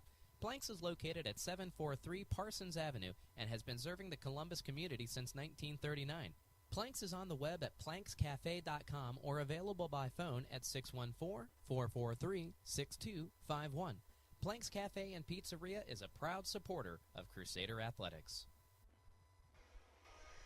Back here with the Capital Center, 12:31 to play in the second half. It is Capital 53, Mount St. Joe's 36. Charlie Danis and Jimmy Bloomfield bringing you the action tonight from Bexley, Ohio. This will conclude the end of the Thanksgiving Day weekend. And, boy, just think, in a couple days, we will already be into the month of December. Got my tree up yesterday at home. It's crazy. It's getting to that time of year already. Yep. It'll be December 1st on Tuesday. And judging by the weather forecast, by the way, at least around the Columbus area, looks like the snow is going to hold off for the next couple weeks or so. I'll tell you, I went home. I'm from the Chicagoland area. I went back home 2 weeks ago, and it snowed 6 inches over that weekend, and I was so glad that it missed the Ohio area. Yeah, I heard it. It was not fun. It hit Michigan pretty hard last weekend.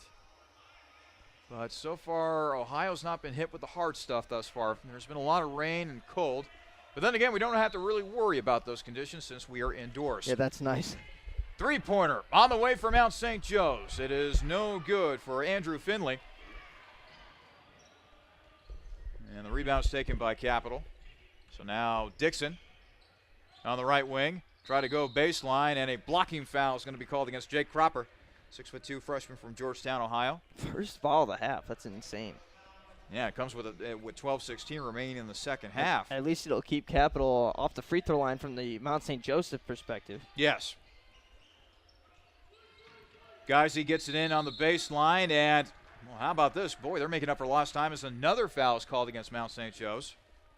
I think that was a reach-in foul on Andrew Finley. Capital, for what it's worth, will give up free throws if they commit a foul for the rest of this half. So they've got to be careful defensively to not give Mount St. Joe's free opportunities with the clock stopped. So 2 fouls now on Mount St. Joe's. They get it into Dixon. Green out with the basketball at the top of the arc. Now over to Dixon. Dixon shuttles to his right. Now over to Hanna. To Thomas. Thomas pulls his way in, misses the layup.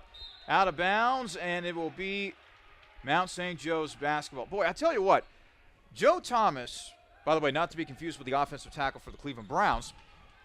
He's one tough customer, Jimmy, and if he can develop some post moves, boy, he could be a really good player. By the way, Joe Thomas with a steal. Here he comes, big fella, scores with the right hand. He's been so physical today. There's a little finesse move on that steal, just getting in the way of that pass. Nice job. Well done. 55-36. Capital still with a big lead. Under 11.5 to play here in the second half. Driving in and missing the layup is Andrew Finley as Green snags a rebound for Capital. Hannah looking for a screen from Green. Gets it into Green. Green back outside. Geisy let loose the ball. It's another turnover. Finley will streak up the floor. And a foul is going to be called against Hannah as Hannah was trying to get back there on defense. So now it is 16 fouls on Capital. Obviously a shooting foul for Finley. So he'll go to the free throw line once again. This is still the reserved unit out there for Mount St. Joe's, and they're doing the job right now. All the starters, just watch them, try to get them back into this ball game. Free throw on the way is good for Andrew Finley. Finley's now got 9 points on the night.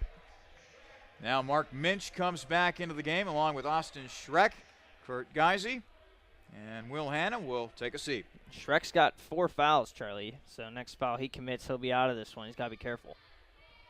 Finley on the way, and it is good from the free throw line. 55-38. Dixon will now inbound it. We'll get it into Green, and now Mount St. Joe's going with some pressure defense, but they feed it ahead to Minch. Minch racing ahead and scores with the layup. That's how you break the press. Feed it to the guy that goes ahead, and Minch was able to find an opening and take advantage. 15 points for Minch now. 57-38.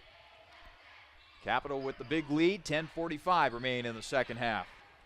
Mana over to Finley. Finley on the right wing. Stutter step, drives with the left hand. Misses the shot, but once again he'll be going to the free throw line as Andrew Finley continues to be rather aggressive.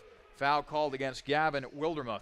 Finley leads the way for Mount St. Joe's today. 11 points, 3 for 3 at the free throw line. So now Finley bouncing the ball a couple times. His first free throw on the way, and it is good. Finley now with 11 points in this game for the Lions. Capital shooting 55% from the field. Meanwhile, Mount St. Joe's 42.5% from the field. Finley knocks down his second free throw, but again, the big story in this game, Capital 7 of 13 from three-point range as they feed it ahead to Minch. Oh boy, he made a snag look easy like a wide receiver. Unfortunately, he wasn't able to finish the shot on the other end. Again, another great job by Capital breaking the press, but this time, Minch not able to finish at close range. Finley comes away with the ball. Cross half court. Block, and now Minch might have a chance to right himself here. Steal, layup, no good, but Green is right there with the follow. Thank God they had someone to clean that thing up. Just throw it down next time, Mark. 59-40, Capital with a 19-point lead over Mount St. Joe's. 10 minutes to play in the second half. Finley on the left wing, being guarded by Schreck. Finley will now let loose a three. That is no good, and the rebound taken by Minch. Minch now racing up the floor. Stutter step, not able to get the shot to go initially, but not able to get the roll either. Had 2 cracks at it, wasn't able to make either one go down. Mount St. Joe's now quickly back on offense. Tip up in the air. Dixon comes away with the steal. Here he goes on the open floor. Dixon goes up and scores. You got to get your starters back in right now. I don't know why Coach decided to take them all out, but he's been rolling with backups for the last 5 or 6 minutes, and now a timeout called by Mount St. Joe's. Maybe they will get their starters back in, but this game might be out of hand by now. We'll take a timeout as well. 9:17 remaining in the second half. Capital 61, Mount St. Joseph's 40. This is your home for Crusaders men's basketball, the Capital Sports Network. Brugger's Bagels has been bringing authentic New York-style bagels, breakfast foods, coffee, soups, and more to the world since 1983, and there is a location in Bexley ready to get your day started right. Located on 2510 East Main Street, Brugger's is open Monday through Friday from 5:30 a.m. to 4 p.m., and Saturdays and Sundays from 6:30 a.m. to 4 p.m. Bruegger's also can cater your next event and can be reached by phone at 614-236-4000. Bruegger's Bagels is proud to support Capital University Athletics. 9:17 to play in the second half. Capital with a 21-point lead over Mount St. Joe's, 61-40. And now we get to see if Mount St. Joe's will go back with their starters. I mean, it's flat-out domination by Capital here in the second half. It looks like the starters are back out there. It's probably going to be too little too late for Mount St. Joe's here. They're going to need a mighty quick run. It's going to start with this basket. They've been coming out of timeouts and scoring with ease with whatever plays they draw up, so we'll see if that trend continues. Joe Scudder will try to drive. Nice defense by Geisy as he temporarily knocks the ball away from Scudder. Still maintains possession for Mount St. Joe's. 11 seconds on the shot clock. Driving is Jordan Henry, but he is cut off by Schreck. Now they go inside to Edwards. Edwards has the ball knocked away temporarily by Thomas. 3 seconds on the shot clock. Edwards drives, wild shot, and the rebound is taken by Kirk Geisy. Geisy will now race up court for Capital, and now he'll slow things down a bit. Capital going into the half-court offense. Geisy, top of the arc, now feeds it to Thomas along the free throw line. Back out to Geisy. Geisy along the three-point line. Now over to Schreck. Schreck circles to his left. Geisy will now let loose a three and knocks it down from the left wing. Kurt Geisy continues to be red hot from the perimeter. 3 for 3 from outside. Biggest lead of the day again. 24-point lead for Capital, 64-40 in favor of the Crusaders. 8:15 to play in the second half. Foul called on the inside. And were they pointing in the direction of Austin Schreck?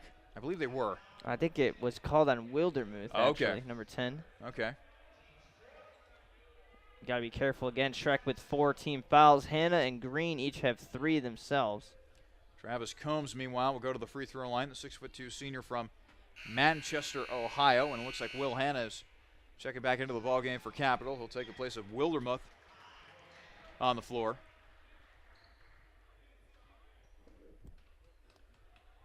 Combs' second free throw, no good. And the rebound taken by Minch. Minch will just give it on over to Austin Schreck, who takes it across half court. A multitude of players handling the point guard position for Capital, apparently. Minch driving forward. Jumper is good by Minch.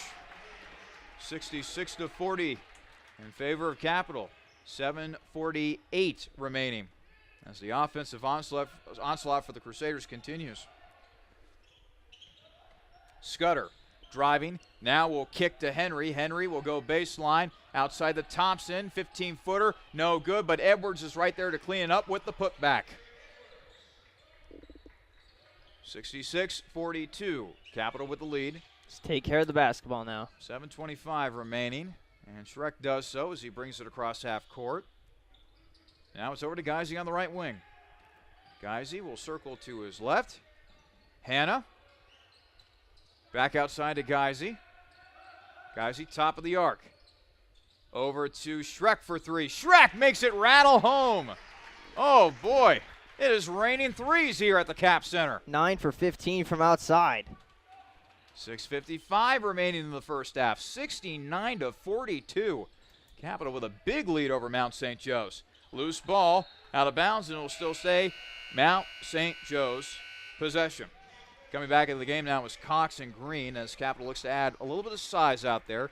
And checking out of the ball game, Minch and Thomas. This is the most, with one more 3, they'll tie the season mark for most 3-pointers they've made in a game. They made 10 against Boyce, but it took them 33 attempts in that game, and it's been only 15 in this one. You could say that this has been a much more efficient night from the three-point line as a foul is going to be called on the floor. Looks like against Green. I think they're letting him shoot it, actually. I guess he was in the process of shooting. Very late continuation call, and he got to take an extra step or 2 after the foul. Now, you see, I thought they had those calls in the NBA. Interesting. Okay. First free throw on the way, and good for Combs.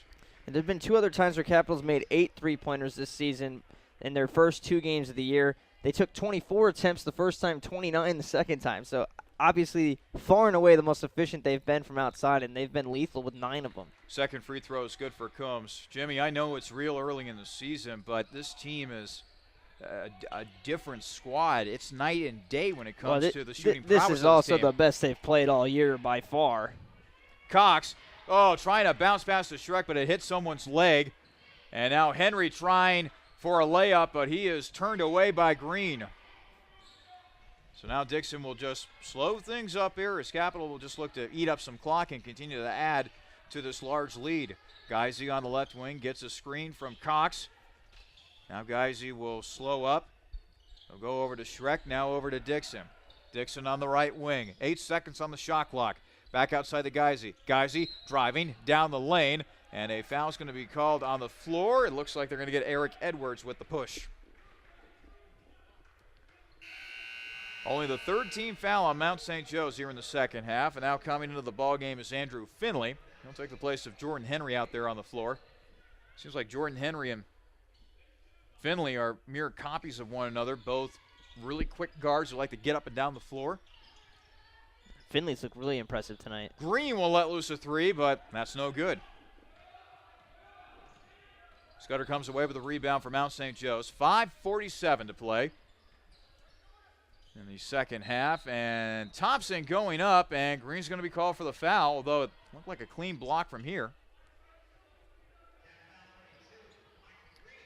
That's now the 10th team foul on Capital, so Mount St. Joe's will be in the double bonus the rest of the way. Thompson once again at the free throw line, and the first free throw is no good.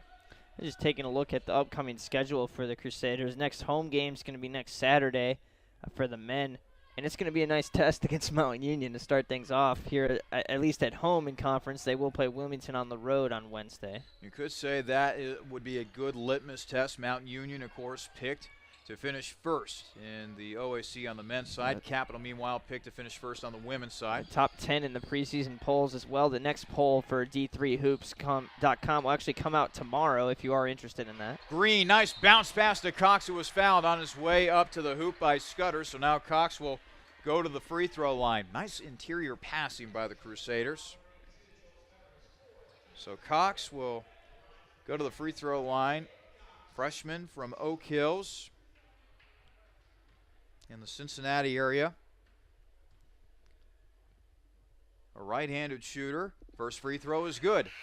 70 points now for Capital. And now checking into the ball game for the first time tonight, Austin Rush.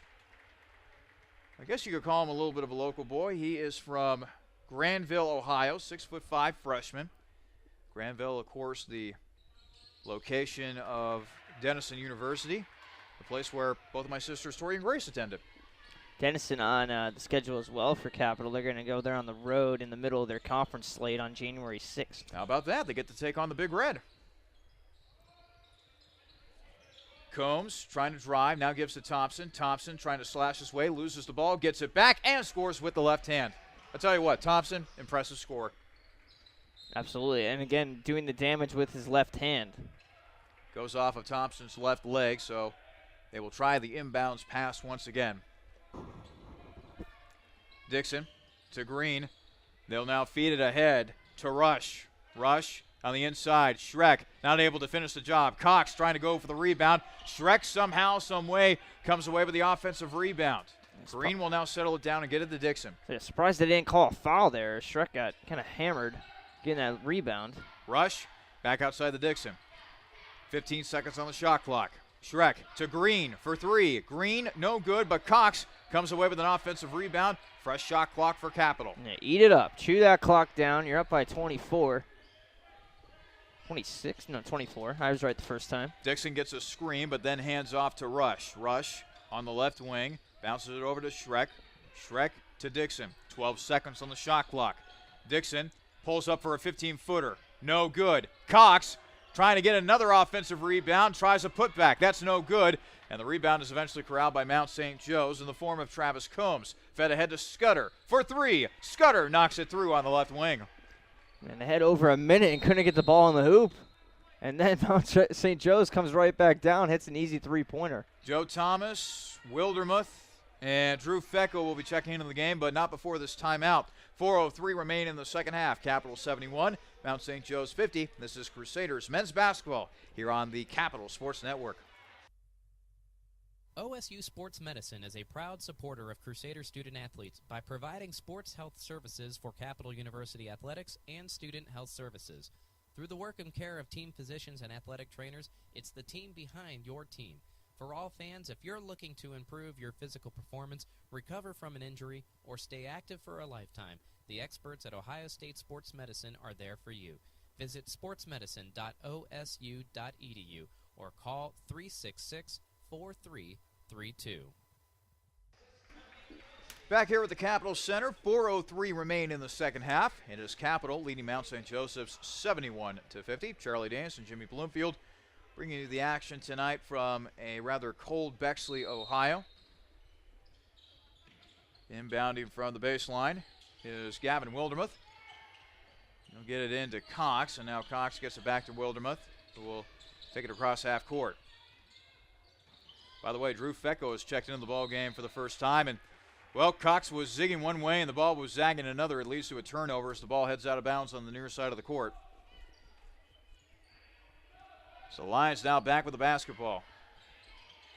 Now, by the way, checking back in for Mount St. Joseph's, the big boy Cameron Lee. Setting a screen for Thompson there.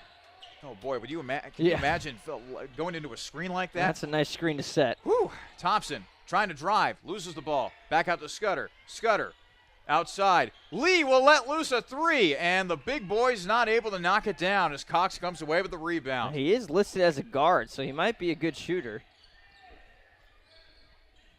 Wildermuth now over to Fecko. 3:13 remaining in the second half. Capital 71, Mount St. Joe's 50. And rush is going to be called for an offensive foul. Scudder was the one defending in the lane. Stops the clock with 3:09 to play. And now more Mount St. Joseph's substitutions as it looks like Toby Kerrigan will empty his bench. Coming into the game, let's see here. Sean Sullivan, Kenny Simpson checking in for the first time. Lee will stay out there for Mount St. Joe's. Antonio Story's out there as well. And then rounding out the five for the Lions out there on the court is Devin Walker. So the inbound into Kenny Simpson, who takes it across half court. Lee now on the left wing. They go inside to Sullivan, back outside to Simpson. To Lee at the top of the arc. Now to Sullivan. Sullivan on a curl, and the floater is good for Sean Sullivan. 71-52 in favor of Capital, 2:45 to play. Joe Thomas across half court. Now it's over to Rush. Now it's in the hands of Gavin Wildermuth. Wildermuth over to Rush on the right wing. Rush over to Brendan Chukran, who's also checked into the ball game. Strong move by Joe Thomas. Gets the bucket to go. It's a 73-52 lead for Capital with 2:18 to play in regulation. Devin Walker loses the handle, and Brendan Chukran comes up with the loose ball, and a foul, I believe, is going to be called against Antonio Story on the reach-in. 14th foul on Mount St. Joe's, and now Capital will empty its bench a bit. Let's see here. Coming in, we got Wes Beam. Rush will stay out there on the court, as will Chukran. Checking in also is Jack Gideon. And now handling the basketball. Let's see here. That would be Drew Fecko. Fecko on the right wing. Over to Rush. Rush, 10-footer. No, actually gets the shooter's roll, excuse me. 75-52 in favor of Capital. 1:48 to go. Cameron Lee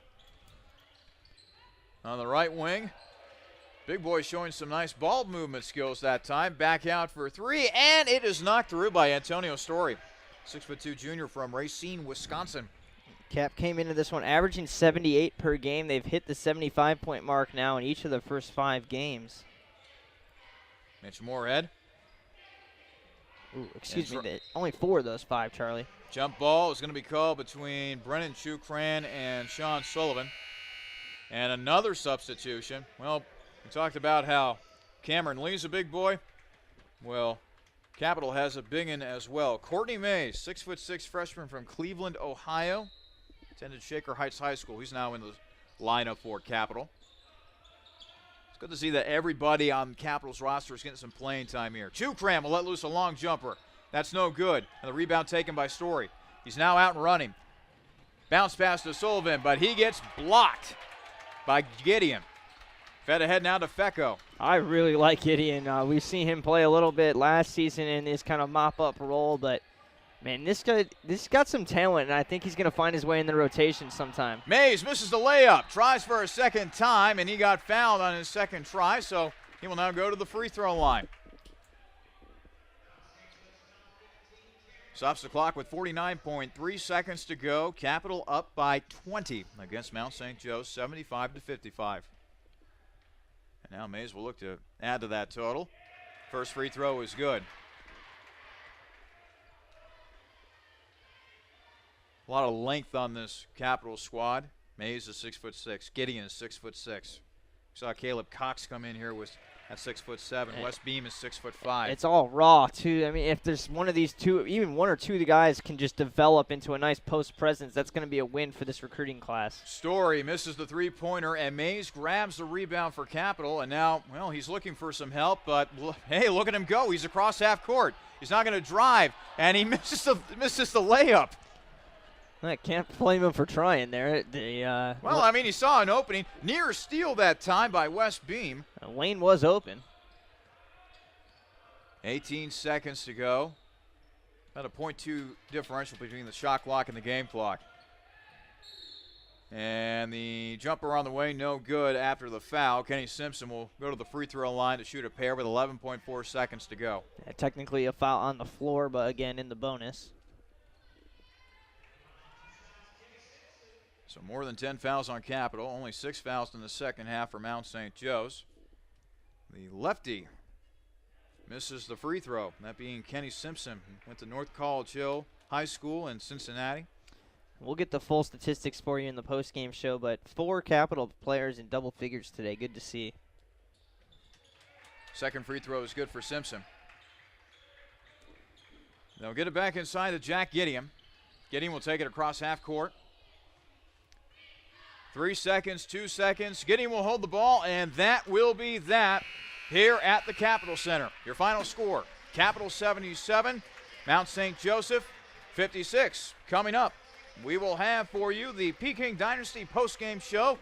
We'll get a chance to talk with Coach Winters, talk with tonight's player of the game, and just take a look at the final stats from a rather pleasing win for the Crusaders. Again, Capital defeats Mount St. Joseph 77-56. You've been listening to Crusaders men's basketball here on the Capital Sports Network.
Welcome into the Peking Dynasty postgame show. Tonight, Capital defeats Mount St. Joseph by a final of 77-56. Charlie Danes, Jimmy Bloomfield, live from the Capital Center tonight. And Jimmy, what a good first impression for Capital this evening. This was our first chance to see the men's basketball team, and boy, they lit it up from everywhere offensively. Yeah, last night I really wasn't that surprised by the dominant performance that the women put on.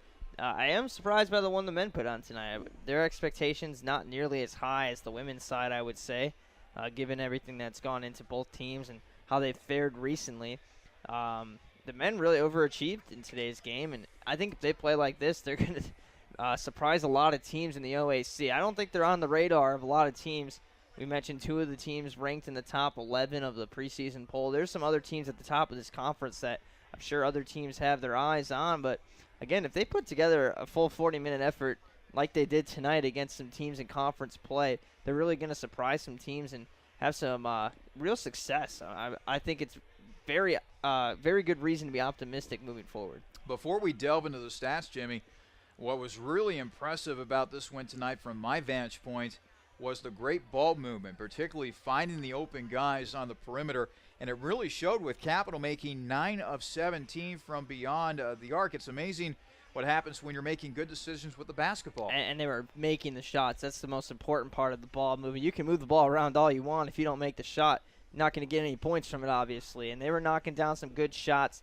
Minch showed off some really impressive moves in the paint, getting to the rack. That's something that you need. And the outside shooting was there from Dixon, guys, the others chipping in as well. A lot of the freshmen making some shots that we talked about in the pregame being the key to this one, and they did just that. And again, it was a full 40-minute effort. Great defense the whole way through as well. We'll take a quick break. We'll take a look at the final stats and also have a chance to talk with Coach Winters and our player of the game tonight. Again, Capital defeating Mount St. Joseph 77-56. This is the Peking Dynasty postgame show here on the Capital Sports Network. When looking for great food at low price, be sure to visit Peking Dynasty on the corner of Livingston and Sheridan right near the Capital University campus. Peking Dynasty has a large selection of Chinese food and sushi, along with great-tasting chicken and beef selections that can please any appetite. In addition, Capital University students receive discounts with a valid ID any day of the week. That's Peking Dynasty on the corner of Livingston and Sheridan right near the Capital campus, where we are proud to say, Go Cap. This is a message for all those MBA seekers out there. For the junior exec who'd rather be senior. For the VP yearning to be CEO. And for everyone who'd call their job not just a profession, but a passion. Capital University's MBA program was built exclusively for professionals, experienced faculty, flexible schedules, and classmates you'll soon consider colleagues. Learn more at capital.edu/MBA. The Capital University MBA, for those driven to do more. Welcome back into the Peking Dynasty postgame show. Capital defeating Mount St. Joseph tonight by a final of 77-56. Charlie Danis, Jimmy Bloomfield back here at the Capital Center. Let's now take a look at the final statistics. First, for Mount St. Joseph's, the Lions as a team shot 43.1% from the field, 13.3% from three-point range, and 71.4% from the free throw line. The leading scorer for the Lions happened to be Andrew Finley. He tallied 13 points for Mount St. Joe's tonight. 12 points for Femi Thompson, 8 points for Eric Edwards, 4 points for Travis Combs, 5 points for Joel Scudder, 2 points each for Sean Sullivan and Liam Rabe, 1 point for Jake Cropper, 3 points for Antonio Story, and 6 points for Mitch Moorhead. The Lions committed 9 turnovers. Meanwhile, Capital shot as a team 49.2% from the field, a blistering 52.9% from three-point range, 9 of 17 from beyond the arc, and an almost perfect mark from the free throw line, 10 of 11 at the cherry stripe, 90.9%. We'll get into the rest of those Capital statistics in just a moment, but right now we are about to be joined, looks like by either Coach Winters or our player of the game. And Coach Winters just dropped by our broadcast booth. And as we get to talk with the coach here tonight, our post-game coach interview brought to you by Jimmy John's Freaky Fast Delivery and World-Class Catering. Well, Coach, I mean, what an impressive win for your squad here. 77-56 over Mount St. Joe's tonight. Let me start with the three-point shooting. It's always great to have ball movement, but it's always great to make those shots as well. Yeah, our big emphasis was to get paint touches this game. We felt if we could get in the paint, we usually have something good happen, especially with guys like Mark Minch and A.J. Dixon who do a good job of creating for others. So our big thing was to draw guys when we get to the paint, kick out for open shots and stuff that we practice every day and knock them in. And I found it interesting, too. You were constantly going to your bench, getting guys plenty of playing time. I think it's great that you're getting those young guys a chance to play out there. Yeah, absolutely. I mean, we have 9 freshmen on our team, so some of them are going to have to play a lot of minutes, whether or not they want to or not. But we have guys on our team, whether or not they're freshmen, sophomore, junior, senior, that are ready to step up, and we're going to put them in and play them. And we're 5 games into the season now, so everybody should be ready to go. And also the defense was impressive as well. That was a Mount St. Joe's team we were talking about in the pregame show that had 4 players averaging double figures. And even though they had much of their starting lineup out for much of that game, it seemed like you guys really clamped down defensively. Yeah, we did a great job of knowing personnel, and that was a big thing. And I know that they were pretty frustrated with their starters and played their bench a lot more minutes, and that was our goal, is to limit their starters and a couple of their key players, Thompson and Scudder, and we did a great job of that, and give credit to our guys for knowing personnel and scouting report and doing everything that we asked of them. With the win, Capital goes to 3-2 on the season. Coach, thank you so much for joining us here on the postgame show. Thank you. I appreciate it. So let's now get in one of your players here, and we are happy to be joined by the former Ohio Dominican Panther, but now we're proud to call him a Capital Crusader, that being Mark Minch. Mark, first of all, thanks so much for joining us here in the broadcast booth. You go out there, you score 19 points. I got to ask you, where'd you learn all those post moves? It seemed like you were pulling everything out of the hat. I'm not sure because I've been a guard my whole life, so it's been a little bit of a transition moving to the 4-man, but Coach is showing us a lot of post moves during practice, and I'm just executing those during the game.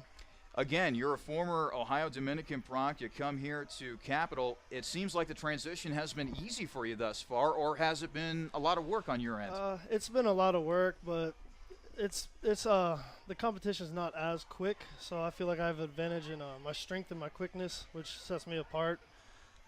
So looking back at this game, 9 of 17 from three-point range. It seems like guys were knocking down long trays from three-point range, knocking down some jumpers in the lane that time, and a lot of guys getting in scoring-wise in this game against Mount St. Joe's. How would you characterize the offense tonight? We did very well. We shot well. When we penetrated, we saw the open men on the corners, and they knocked it down. And it's always great to see us get a big lead so the freshmen can get some ticks and get some confidence in themselves too. And how did you think you did defensively against this Mount St. Joe squad that was putting up a lot of points so far this year? Yeah, Coach Winters, he's doing a great job. He showed us everything that they were going to do, and they didn't get any back doors, which is what they score a lot on. That we executed well, and we were in the right positions, so it was pretty easy. How much fun is it to be 3-2 before you head into conference play? It's great. play? I love being here. All right. Mark, thanks so much for joining us. Thanks for having me. That was Mark Minch. Join us here on the Peking Dynasty postgame show. Our player of the game brought to you by Donato's Pizza. Minch with 19 points and 6 rebounds on the night. And apparently we have another player up here. Well, actually, hold on a minute. We saw Mike Green in the hallway that time. But it seems like, we're good in terms of players of the game right there. Now we get to welcome back Jimmy Bloomfield. Yeah, I was playing a little bit of a traffic guard there, so okay, we're good all now. right, okay, cool. Let's now go back to the stats here for Capital. As we mentioned, Mark Minch, 19 points with 6 rebounds. Other guys that got in scoring-wise, let's see, 10 points for A.J. Dixon, 5 points for Will Hanna, 8 points for Austin Schreck, 4 points for Michael Green. We also had 11 points for Joe Thomas, 3 points for Gavin Wildermuth, 11 points for Kurt Geisey, 2 points for Austin Rush, 2 points for Courtney Mays, and 2 points for Caleb Cox. Jimmy, all in all, getting contributions all over the court tonight was Capital offensively. And, again, I know it's a young season, but this team has a different vibe from a squad that a year ago really struggled to get anything going offensively. A lot of optimism, like I said, moving forward. And we're really going to see what this team's at as conference play starts up and Mount Union pretty early in conference schedule. So, with the win, Capital improves to 3-2 on the season. Mount St. Joe's, meanwhile, drops to 1-3. So the men's team, they will have their conference opener coming up here really shortly. In fact, they will be at Wilmington this Wednesday. That game is slated for a 7:30 tip-off. Our next men's game is going to be Saturday. That will be on December 5th. And, boy, Jimmy, they get a tough test in Mount Union. The team picked to win the OAC in men's basketball. It's ugly sweater night here at the arena. It's going to have to be an ugly game for Cap to come away with that one, but crazier things have happened, and maybe a statement win early in the season, and that would really change the narrative for this team. That game will have a 2 o'clock tip-off, which means that the pregame show will begin at 1:30. Meanwhile, our next broadcast period will be on Wednesday. The women's team will be back in action. It's a squad that Dixie Jeffers has really coached to a hot start this year. They are 5-0 on the 2015-2016 campaign, and they'll look to make it 6-0 when they open OAC play against the Quakers of Wilmington. Yeah, and that'll be another one that should be a lot of fun for us. Women's team has looked very good early on. They looked very good last night. If they aren't in the top 25, they're definitely banging on the door. Yeah, they're right there, and maybe later down the season, it's tough to get quality opponents. You know, the OAC not as much respect nationally as it maybe deserves. I know John Carroll, I saw, received votes in the preseason poll, so that would be a good statement win for them. I believe they played Hope College late in December last season. That would have been a nice statement win. Hope top 10 team this season as well, but they're not on the schedule this year around. Not really sure on the strength of some of those teams in the non-conference and that holiday tournament coming up at the end of the month, but hopefully they can get a hot start, and if the wins keep coming, eventually you're going to get some respect. That game is scheduled to tip off at 7:30, which means that we will get the pregame show started at 7 p.m., so that will be our next basketball broadcast. Jimmy, I guess I'll see you on Wednesday. Yep, have a good one, man. Thank you to Jimmy Bloomfield, my broadcast partner. This is Charlie Danis saying one final time. The final score tonight from the Capitol Center, the Crusaders defeat Mount St. Joseph's by a final of 77-56. We will see you on Wednesday night when the women's team takes on the Quakers of Wilmington. So long, everybody.